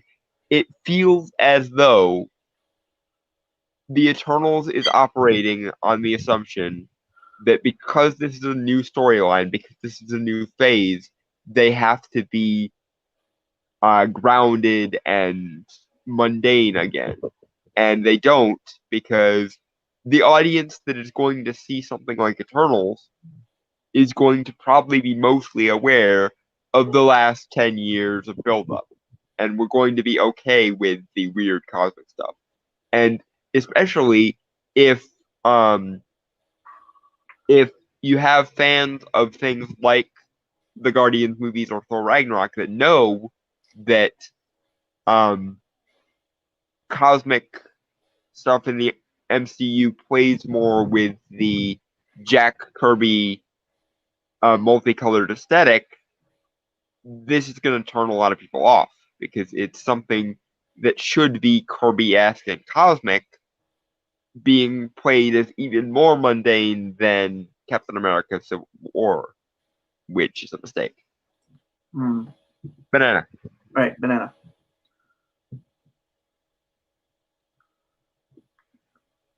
Yes. Okay, there we go. In them, accomplish wonders.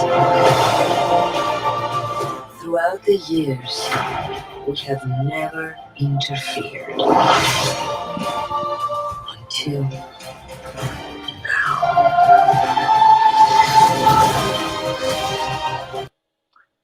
See, again, I really would have just liked this be set in like the past. I don't mind the sort of timeline being pushed forward kind of thing, because I like the idea of them basically being behind the scenes of major events in history. Yeah. My problem is they're not making use of the history of the Marvel specific history of the universe. Like, and especially because this is set so far in the past, if there was ever a time to use a franchise to retcon shit that you need for later, it's now. Because here's the thing. WandaVision set up the Darkhold, which we know is going to make appearances in Doctor Strange 2. The writer of the Darkhold is a being by the name of Chthon, who is an elder god. He's actually the most powerful of the elder gods. And they were around on Earth around the same time that the Eternals would have been created. So, if you wanted to set up Chthon for Doctor Strange 2, the Eternals would be an excellent place to do so. We also know that Kit Harington is in this movie as a character called Black Knight, who is tied directly in with the Arthurian aspects of the Marvel Universe, which we haven't seen set up yet, but again, because this is a movie that can take place throughout time, you could easily set them up here, and it would make sense.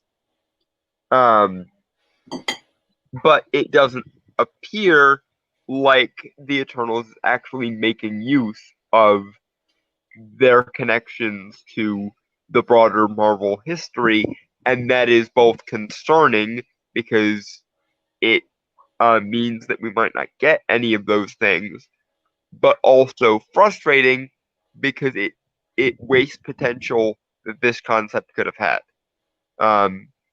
Especially what with the likelihood that the main villains in the Eternals are going to be a horde of Celestials. Moving on. Mhm. Banana. Banana.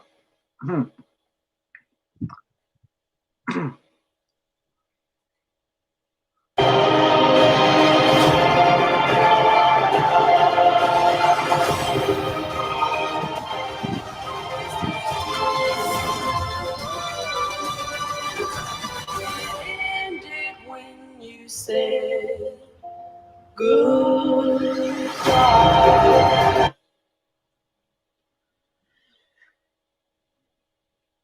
I got nothing. I'm not. There's. I feel nothing. Yeah. And see, this once again is the problem. I'll be right back. You're trying to sell a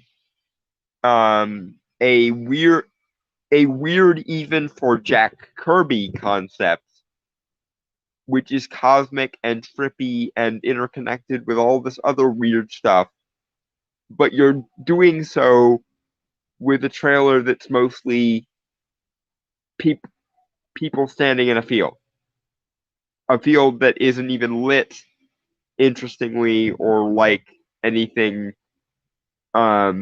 marvelous is happening in it. It is in fact even more washed out than Captain America: Civil War. And the washed out lighting of the mundane parts of the Marvel Universe was already a bit of a problem to begin with, but it's actually kind of gotten worse here.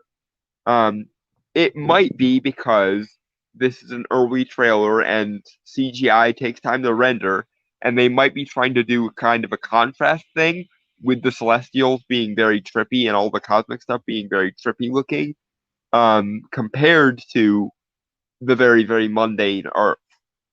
But until we see some evidence of that, I'm going to raise my hand and note my concerns and my issues.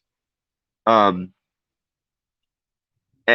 I think it is a waste not to use the only Marvel movie set far back enough in history that you could actually retcon the history of the Marvel Universe, not to do so, because you're going to need some of that stuff later.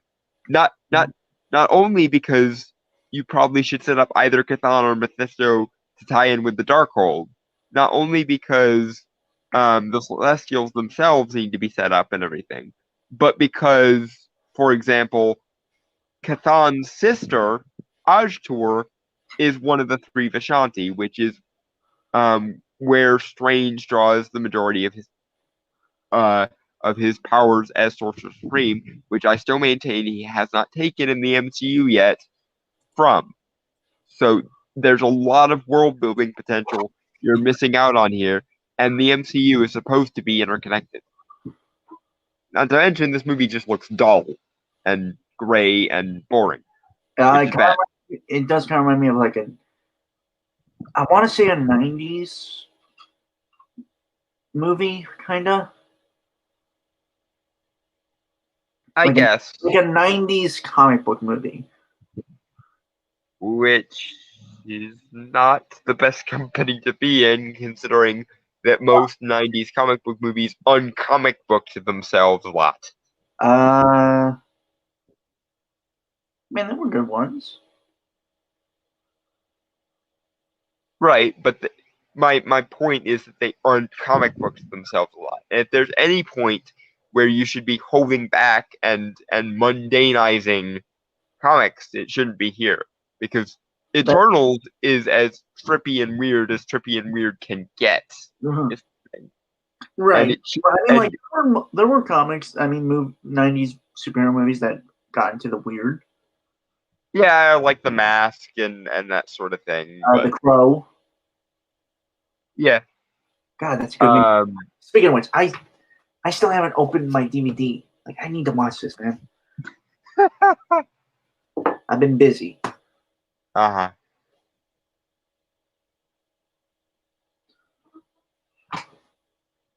Yeah, anyway, yeah, again, like I got nothing really to say. I have tried looking into the Eternals, like research purposes, just out of curiosity. And when this trailer's over, may I be allowed to do a rant of sorts, with the idea I had in my head. Please. Okay. All right. Shall we banana? We shall banana. Banana.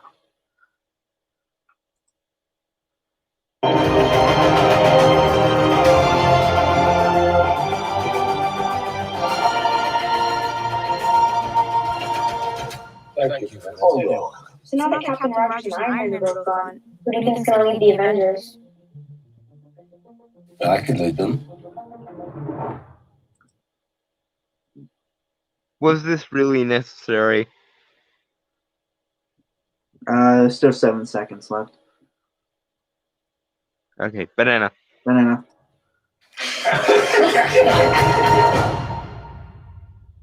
Okay. You know what's weird? Like, I'm sure that was a lot of people's problem with this trailer. Mm-hmm. I'm fine with it because I feel like it's not what people think it was intended to be. I think it's more of a joke on Icarus, the character. Oh, hey, Betsy stuff. Yeah, it's not that there's humor. It's that, like, I feel like it's a little bit out of place, and maybe it'll be in better context in the movie. So meh. But also the lighting and the aesthetic is really bugging me, because when Kevin Feige himself was selling this at one of the Comic-Cons, he specifically pointed to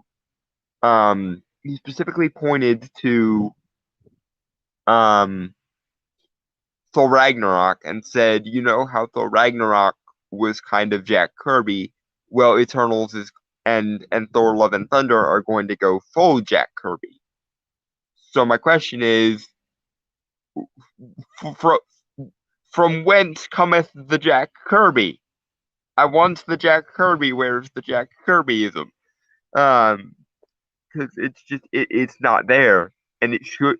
If there was ever a Jack Kirby comic put to screen that should be as weird can get, even weirder than Guardians, it should be Eternals.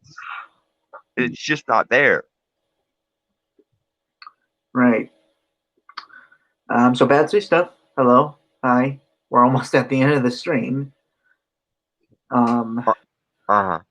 Spider-Man No Way Home trailer is teased for tomorrow by Sony Pictures UK on Twitter. I'll be honest, I don't care anymore. I don't.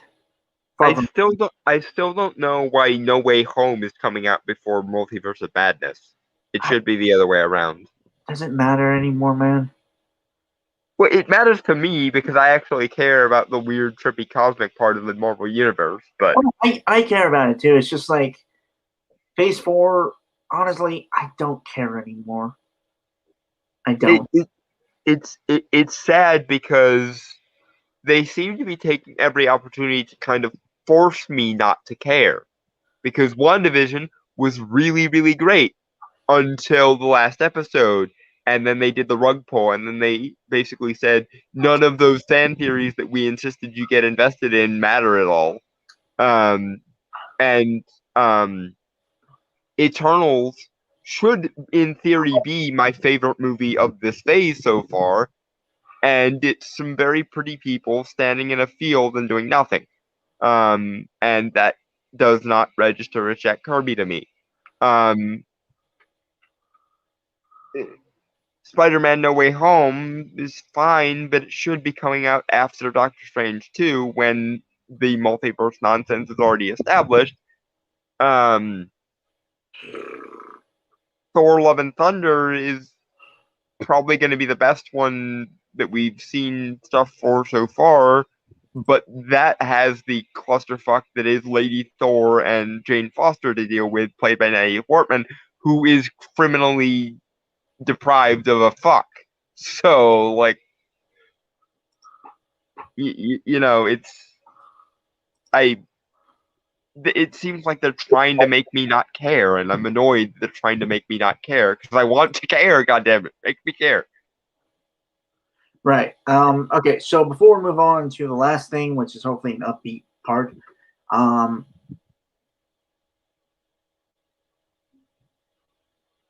well, okay, hold on. Betsy stuff. Hey, man, I'm just looking forward to seeing Toby and Andrew and Tom together on the same screen. I don't really care anymore, man. I don't. Okay, Far From Home ruined me. I hate that movie so much. Toby, I'm excited to maybe see again. I could do without Andrew, honestly. That's where I'll disagree with you, but whatever. He really. I think his problem was he was good at playing Spider-Man, but he didn't really bother to establish that Peter and Spider-Man were two different personas. And so we ended up with a Peter Parker who was too cool for school, which bothers me. Although that franchise does still to this day have the best Jack Thompson, or not Jack Thompson, but Flash Thompson. Yeah. Okay. Which is kind of funny to me. Right. Okay. I don't care anymore. I don't. I understand. I've been broken from franchises before. I mean, how? What franchise do we have left? If the MCU goes down, what franchise do we have left that's actually going to focus on quality storytelling? Because I mean, Star Trek, they've got Discovery and Picard, which ruined it. Doctor Who has Chris Chibnall and Jodie Whittaker, ruining it. Star Wars, Disney constantly fucks themselves over. DC can barely be sure what they're doing half the time. Indie stuff, honestly, man. That's where like Castlevania. Netflix's Castlevania is over. It ended well, but it's still over. Right. Can we move on? I don't want to keep talking about this. So right. Yeah, me and Dalton kind of briefly talked about this a couple of days ago when we hung out about like the Eternals, and something just kind of was jumbling in my brain as after like I first watched the Eternals trailer, and I thought of something, which was also it's tied into like Captain America and Winter Soldier, kinda mainly in like the time it's set in, which is like a few months after Endgame, and it got me thinking, what what idea, like, there was another team of superheroes that I think would have been really cool to introduce into the MCU after Endgame. Mhm. Arguably, though, it is kind of less trippy and cosmic than I'm sure Dawn would have liked. However, my reasoning for it was more in terms of the story and kind of building up those 5 years between Infinity War and Endgame in universe. Mhm.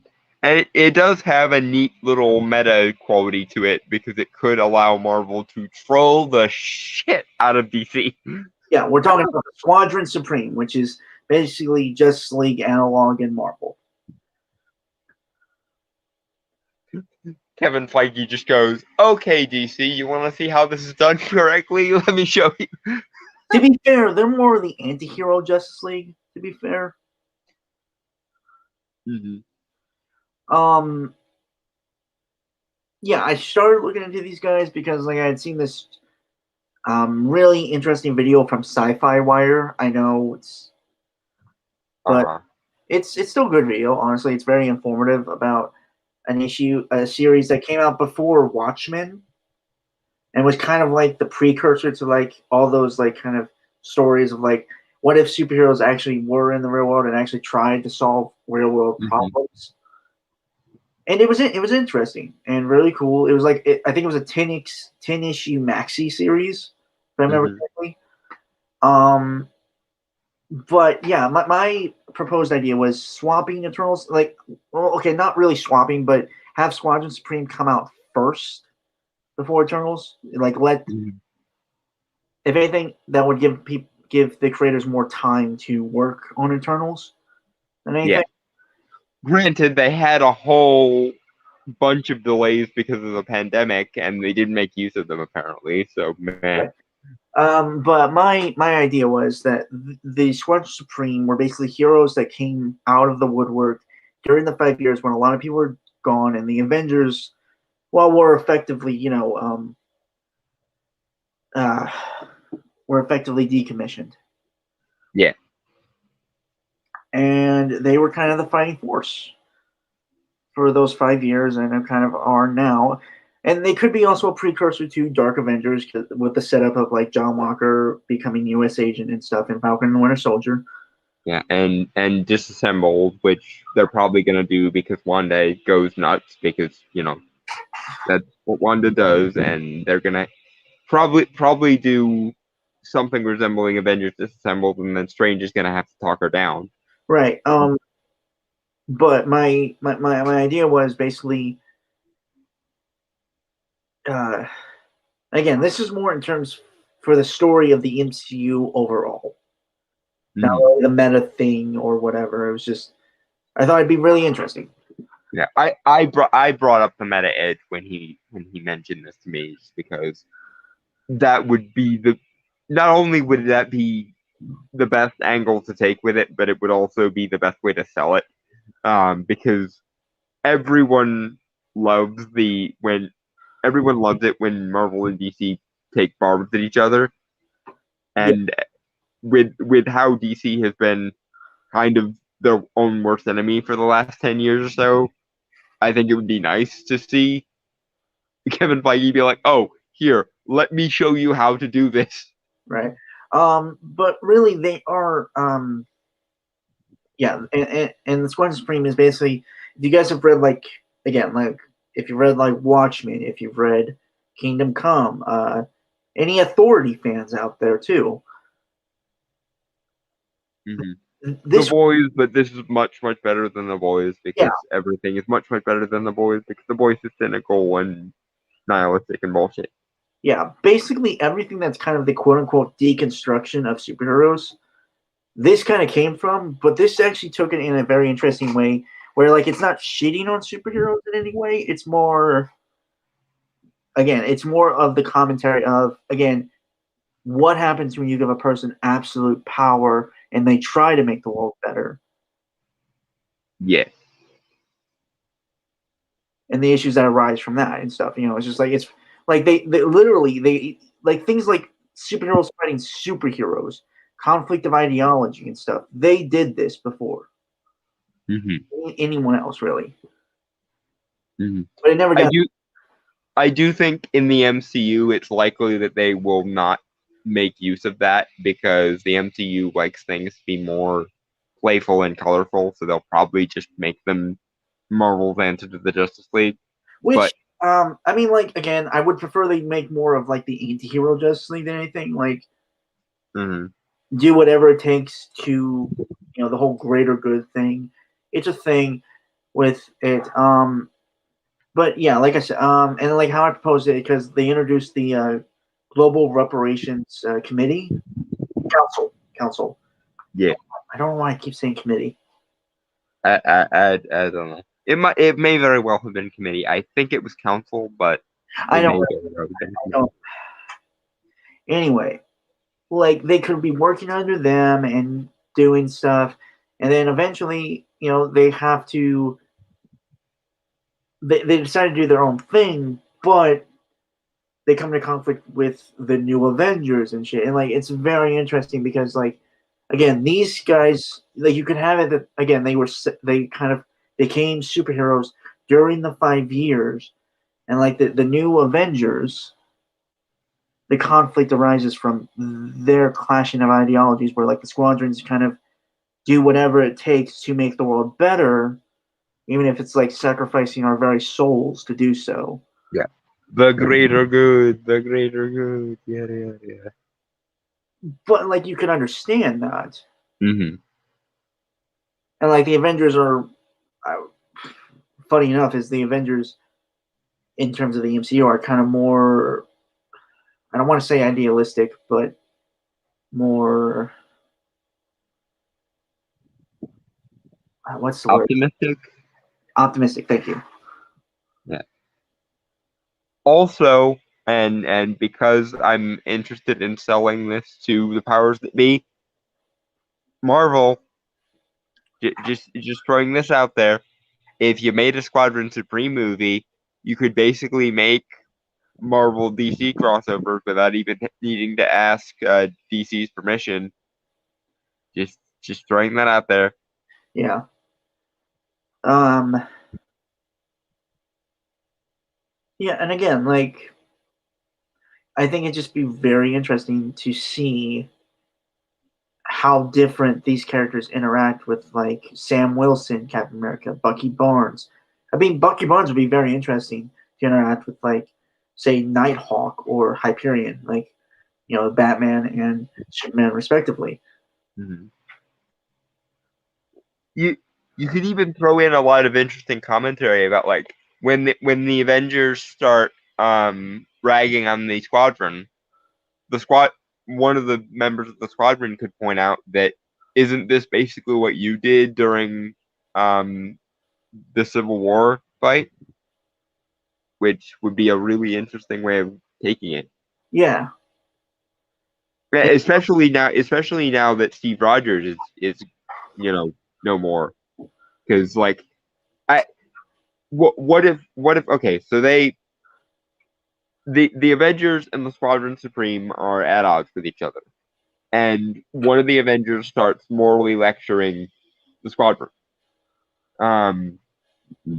And one of the Squadron members says, maybe Steve Rogers could have gotten away with that lecturing thing, but I know you and you're no Steve Rogers, so shut the fuck up, basically. Yeah. Because that would be a really great, like, emotional moment, because that hits Bucky and Sam and a lot of other people right in the feels to go point out that connection right there. Yeah, Hyperion is also an interesting one because like he's an alien that crash landed to Earth. Gets powers from various different radiations, though. Instead of just sun. Right. Obviously, because we can't literally just do. But he was also picked up, not by a kindly foreign couple, but by U.S. government. Oh joy! I'm not gonna lie, he's kind of Homelander, but not without the sociopathic thing. Yay! He's just red-blooded American. So he's what Homelander wishes he was. Yeah. Or rather, he's what Homelander is sold to the public in his own universe as. Again, I must emphasize, I think red-blooded Republican. Not Republican, red-blood American. The commentary as to whether those two things are separable or not aside, like He's just like, I think, yeah, he's just Superman without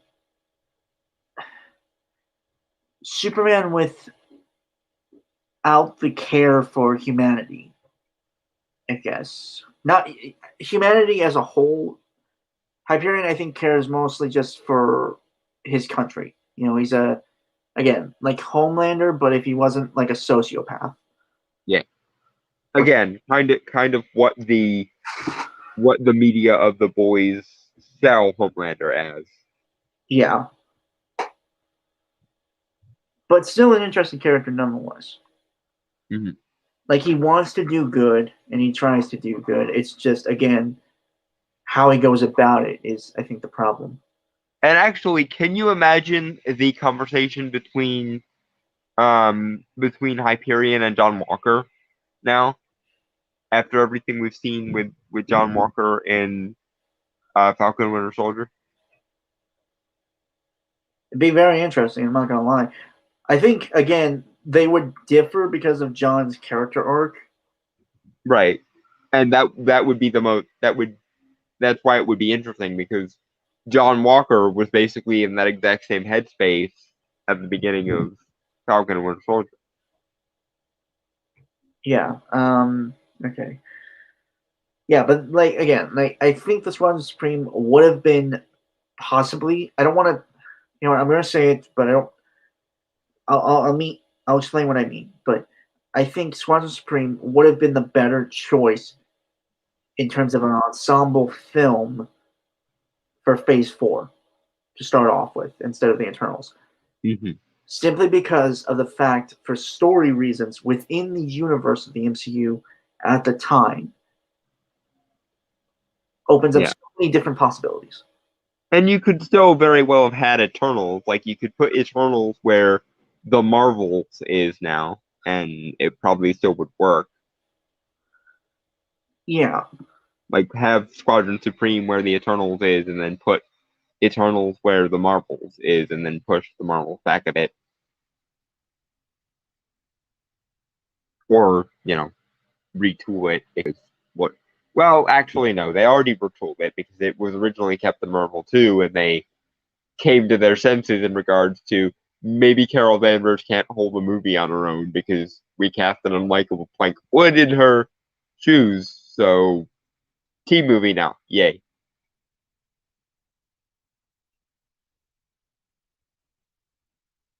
Yeah, that was depressing. And now for the everything might still be alright in the end portion of the live stream. Right.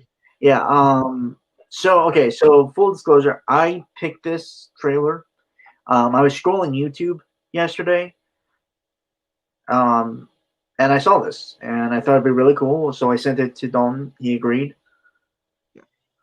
You suggested something else too, I think, but I like this better. It was the Cobra Kai teaser for Johnny Johnny Silver, I think.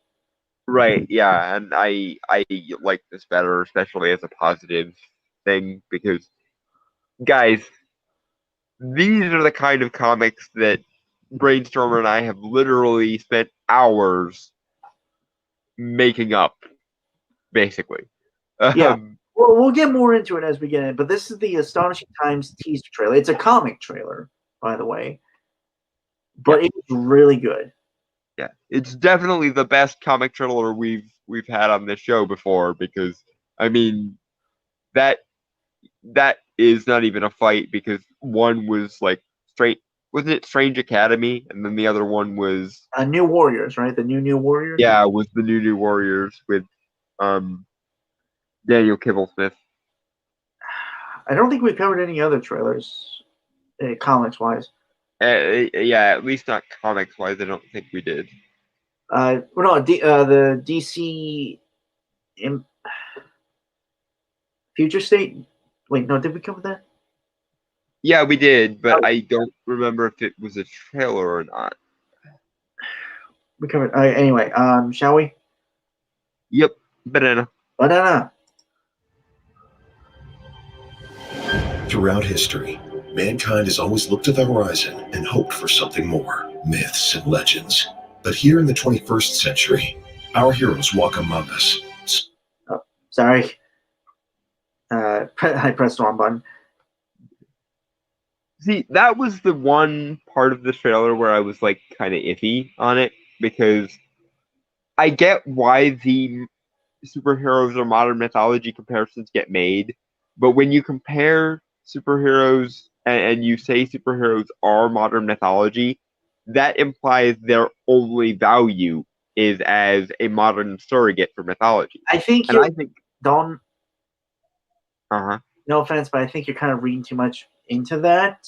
To be fair, Right, but it's because a lot of it's always said, and I disagree with that as well. Obviously, I think there is a point to make, like in terms of comparison with like there definitely is a through line between comics and mythology. Well, I mean, but, I'm sorry. Yeah. Like, this is the whole thing, but like since we're kind of leaning into this, and I'm gonna take this back like a couple seconds, 10 seconds, because I paused it too early. That's my bad. Yeah.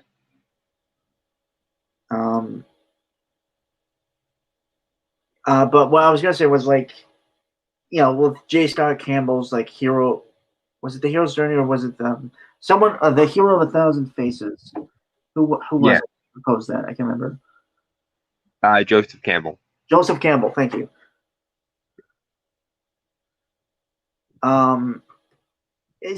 Stories of heroes overcoming great odds are often, you know, well, that's just universal, and that's been around since people got around the first fire stories.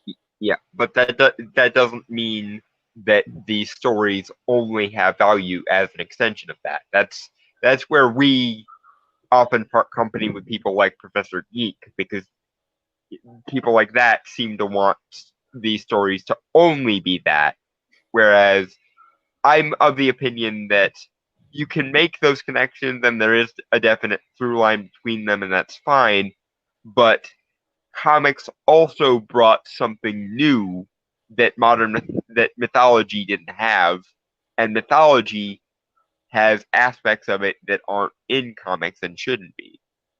They're two separate art forms, and they should be. Right. To say that comics are modern mythology and that's all they ever are is kind of turning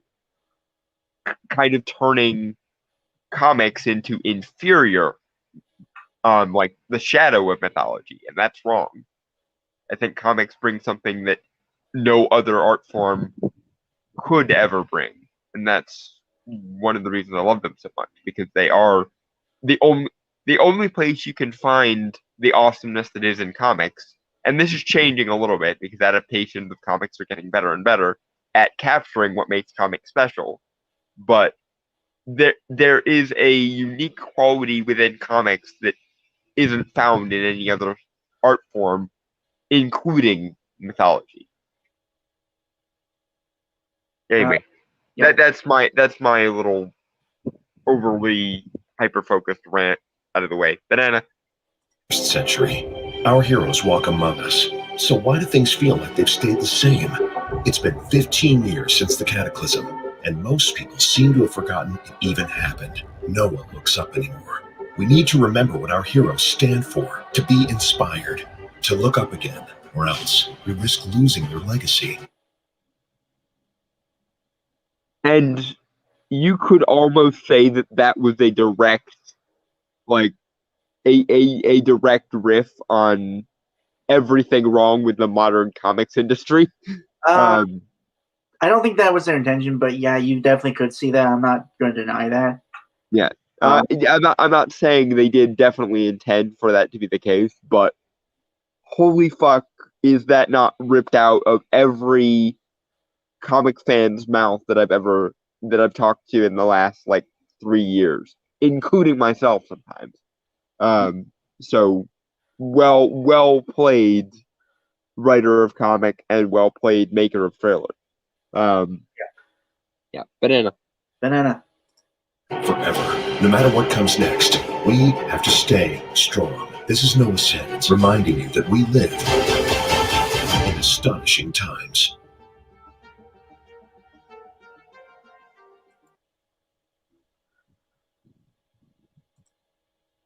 Seriously, that is one of the best trailers, just for trailers in general, that I have seen.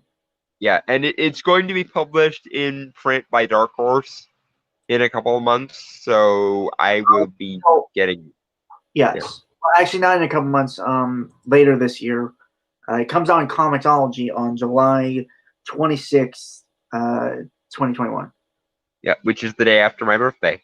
Yeah. But I probably still won't read it on that day because I prefer physical media to digital. So I as well. So I'm gonna wait until. plus I want this comic on my shelf. This comic needs to be on my shelf because it is a very interesting idea and I hope it lives up to the hype. Okay, so I did get some information down about it because there is a video that follows this trailer that I watched to gain some information about it. Okay, so yeah, it's a Comixology original independently owned series from the comics YouTube channel Variant Comics. Very good channel. I recommend watching it.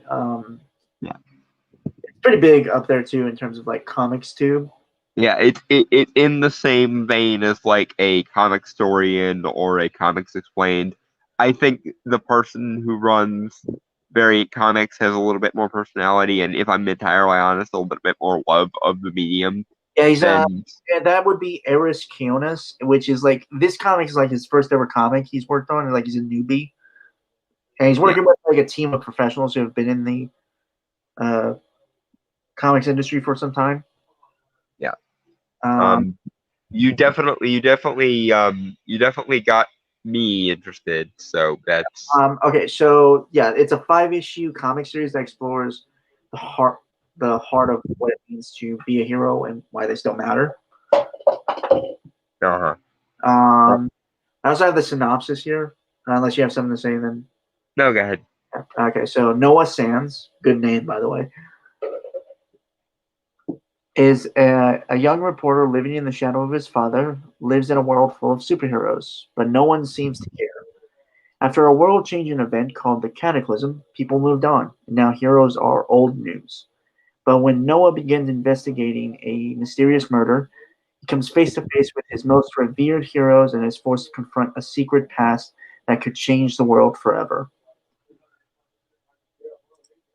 You have my attention, and also from a like meta perspective, this is genius because this is the exact problem that you appear to be addressing. Again, it's ripped out of mouths of people like us, and what we've been saying for like 3 years. So, win.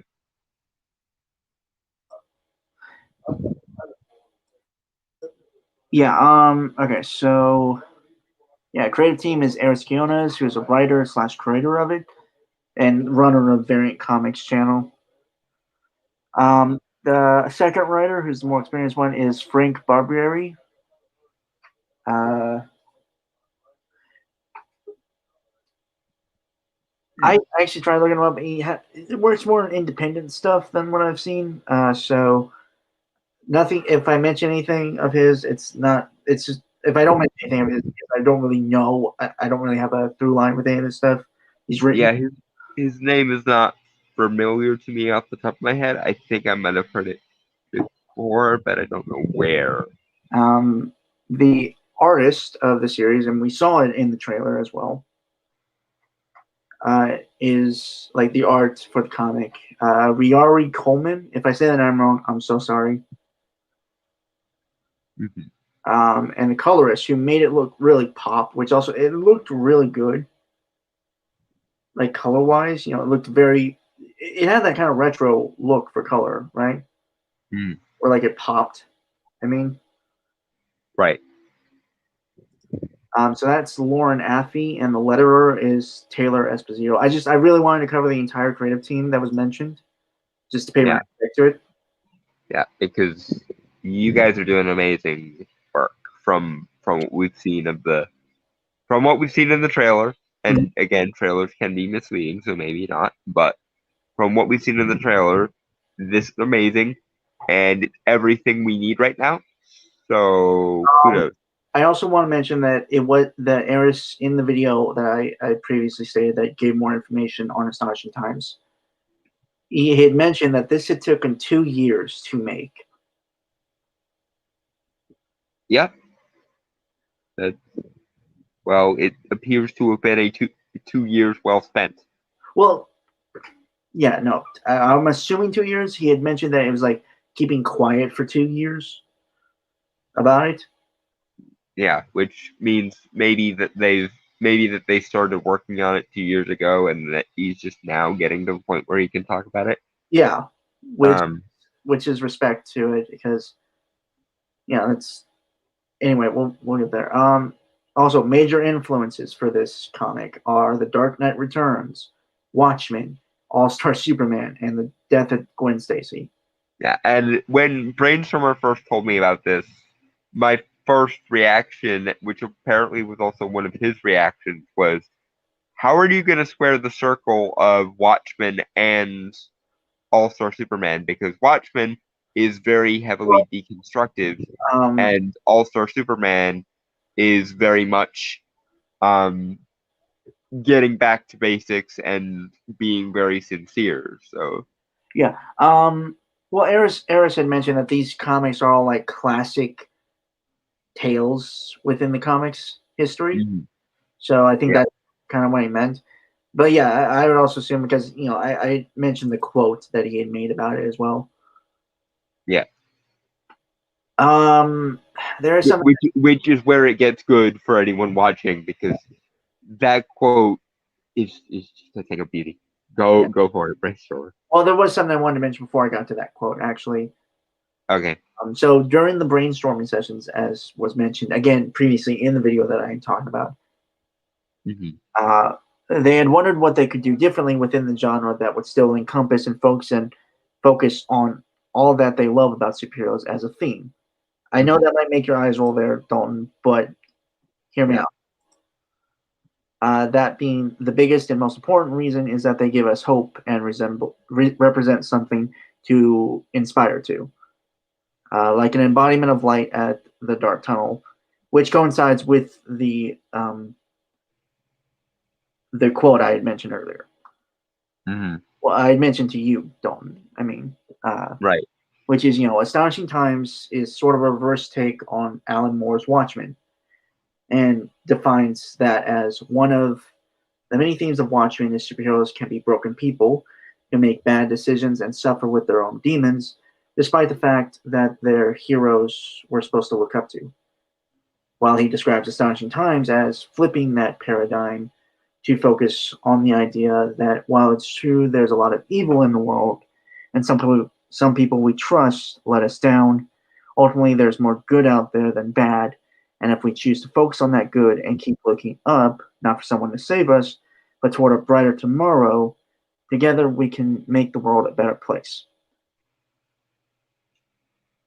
Yeah, and like I said, this is just everything we need right now.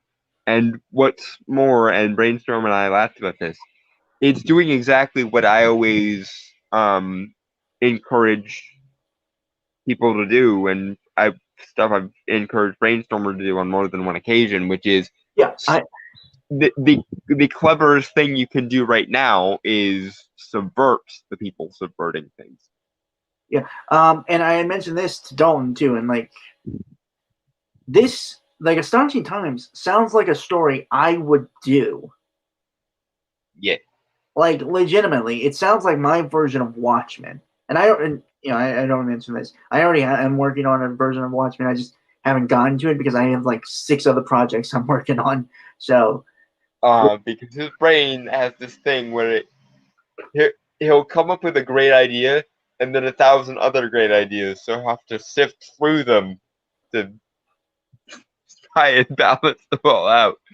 And then, of course, my dumbass comes along and takes like interesting one-off ideas that he has and follows them to their logical implications, thereby turning them into fully self-contained worlds that now need more fleshing out. yes. But no, it's really cool because, like, again, I found it weird at first, obviously, because like it really is a story I would do if this guy hadn't come up with this idea. I probably would have at some point in the future. Yeah, and he's not just bullshitting, folks. That was literally my first thought as well. Was this sounds like something you would have done? Yeah, and it's just super interesting to me. Also, it's nice to know that some people out there aren't just making dark and gritty stuff. I mean, I'm not Yeah, gritty, obviously. I don't think this is a function of either of you ripping the other one off or anything. I think it's just a matter of this is what's needed right now. This is where the conversation is going and where it needs to go. This is what the discourse needs right now. It's not, or to put it a way that is a little bit more marketable, this is an idea whose time has come, and subversion is an idea whose time has well and truly passed. So it's just the natural evolution of the art form, I think. Right, and it's just so interesting because again, like, and yeah, like I'm really interested to read this series, and we might even do a review of the whole series when it comes out in print. Yeah, and I'm also curious if, because this is a 5-issue miniseries, are they going to do a trade of this? Because I would like them to do a trade of this. The weird thing is, I also remember Eris Kiones, who again is like the host of Variant Comics, and a really cool dude, in my opinion. Everything I've seen of him. Yeah. Said that there actually might be more planned out for this world of Astonishing Times, but right now they're just doing the miniseries. Yeah, and I get that, I understand that, and that's fine. Mm-hmm. Which leads me to hoping that this does gangbusters and basically becomes the next Invincible. And also, like, seriously, if it's really good, and I'm willing to eat, and if it isn't, I'll be the first out there to mention it's not. Be critical about it. I'm not going to sugarcoat or anything. Right. But if it is, I'm going to shill hard for it. Okay, I'm seriously, like, I will get the word out there as best I can. Because we're really the only ones covering this. Right. Which seems odd to me, but I guess because the people who like the status quo and the subversion don't like it, and the people who ostensibly, well, to be fair, the trailer just came out yesterday, so yeah, but it seems like the people who ostensibly should be caring about this, the broken remnants of what used to be Comicsgate, aren't doing their fucking job because they're a bunch of stuff. Also, it's an indie title, and I'm big supporter of independence right now. Mm-hmm. Yeah. And this totally, like, in my opinion, this really is one of those independent titles that deserves a lot of support. Right. And like, a part of me didn't want to mention this, and I hate that I feel like I kind of have to. It's you and I kind of briefly talked about this before we went on about it. Mm-hmm. There is a character who's like the Paragon Superman archetype called Infinite in Astonishing Times that is mentioned. Like, some of the characters in like the kind of info video that is done for Astonishing Times. Mm-hmm. It's kind of mentioned, like this character called Infinite. And again, like, he's like the Superman kind of character, if you want to draw that parallel. And he draws the power. He draws like his power is drawn from all life in the universe, sentient or not. A comparison he had mentioned was like a character possibly stronger than Superman and Goku together, like put together. Yeah, which makes sense because, and I made this comparison when we talked about it off air. That's basically the function of the Phoenix Force in the Marvel Universe. It's supposed to be the self-preservation instinct of eternity, which is the embodiment of the universe, made into its own separate entity. So yeah. Right. Like I don't, and this was never. I don't think this was an intention via the creators at all. It's just like something that was up. You know, they made this character, thought it was cool. I think it's a really cool character too, and I'm really interested to see what they do with this character, just because I like the look of him. Yeah. But he is black. Yeah. And note that there is no outrage. None. Because this is being handled by people who actually seem to know what the fuck they are doing. Right. The reason why I bring that up is, yeah, basically what Dalton had said, but also because, like, it's an original character as well. Mm-hmm. But just to, if we're going here, then let's go here. The main problem with the idea of a black Superman was never the idea of a black Superman. There's Calvin Ellis, there's Icon, there's a bunch of other amazing from Marvel, Blue Marvel as well. Yeah. There's a bunch of black spins on the superhero archetype, and they're all interesting and compelling in their own right. The main problem with the black Superman that we're being sold on currently is, number one, Ta-Nehisi Coates cannot write worth shit and is an ideological stooge.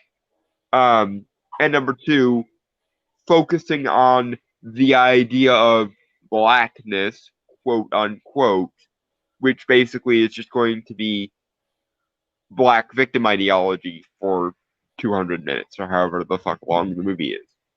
And that's the problem. Well, like, to be fair, I did not want to bring this up, but we had covered something similar like last week or the week before. We weighed in on the black Superman controversy, so this makes sense to cover here. Right. But again, fair, the reason, I didn't bring up the blackness until the very end because I didn't think it was as important as everything that was described to me with the character. Yeah. And it is probably the least relevant part of the character. And incidentally, Ta-Nehisi Coates and all the other fuckers, this is how you do a black character. You don't make them an avatar of this socio-political concept known as blackness. You just make a character who happens to be black, and so be it. Yeah. And you make that character interesting and give them a dimension beyond just, and I'm black, y'all.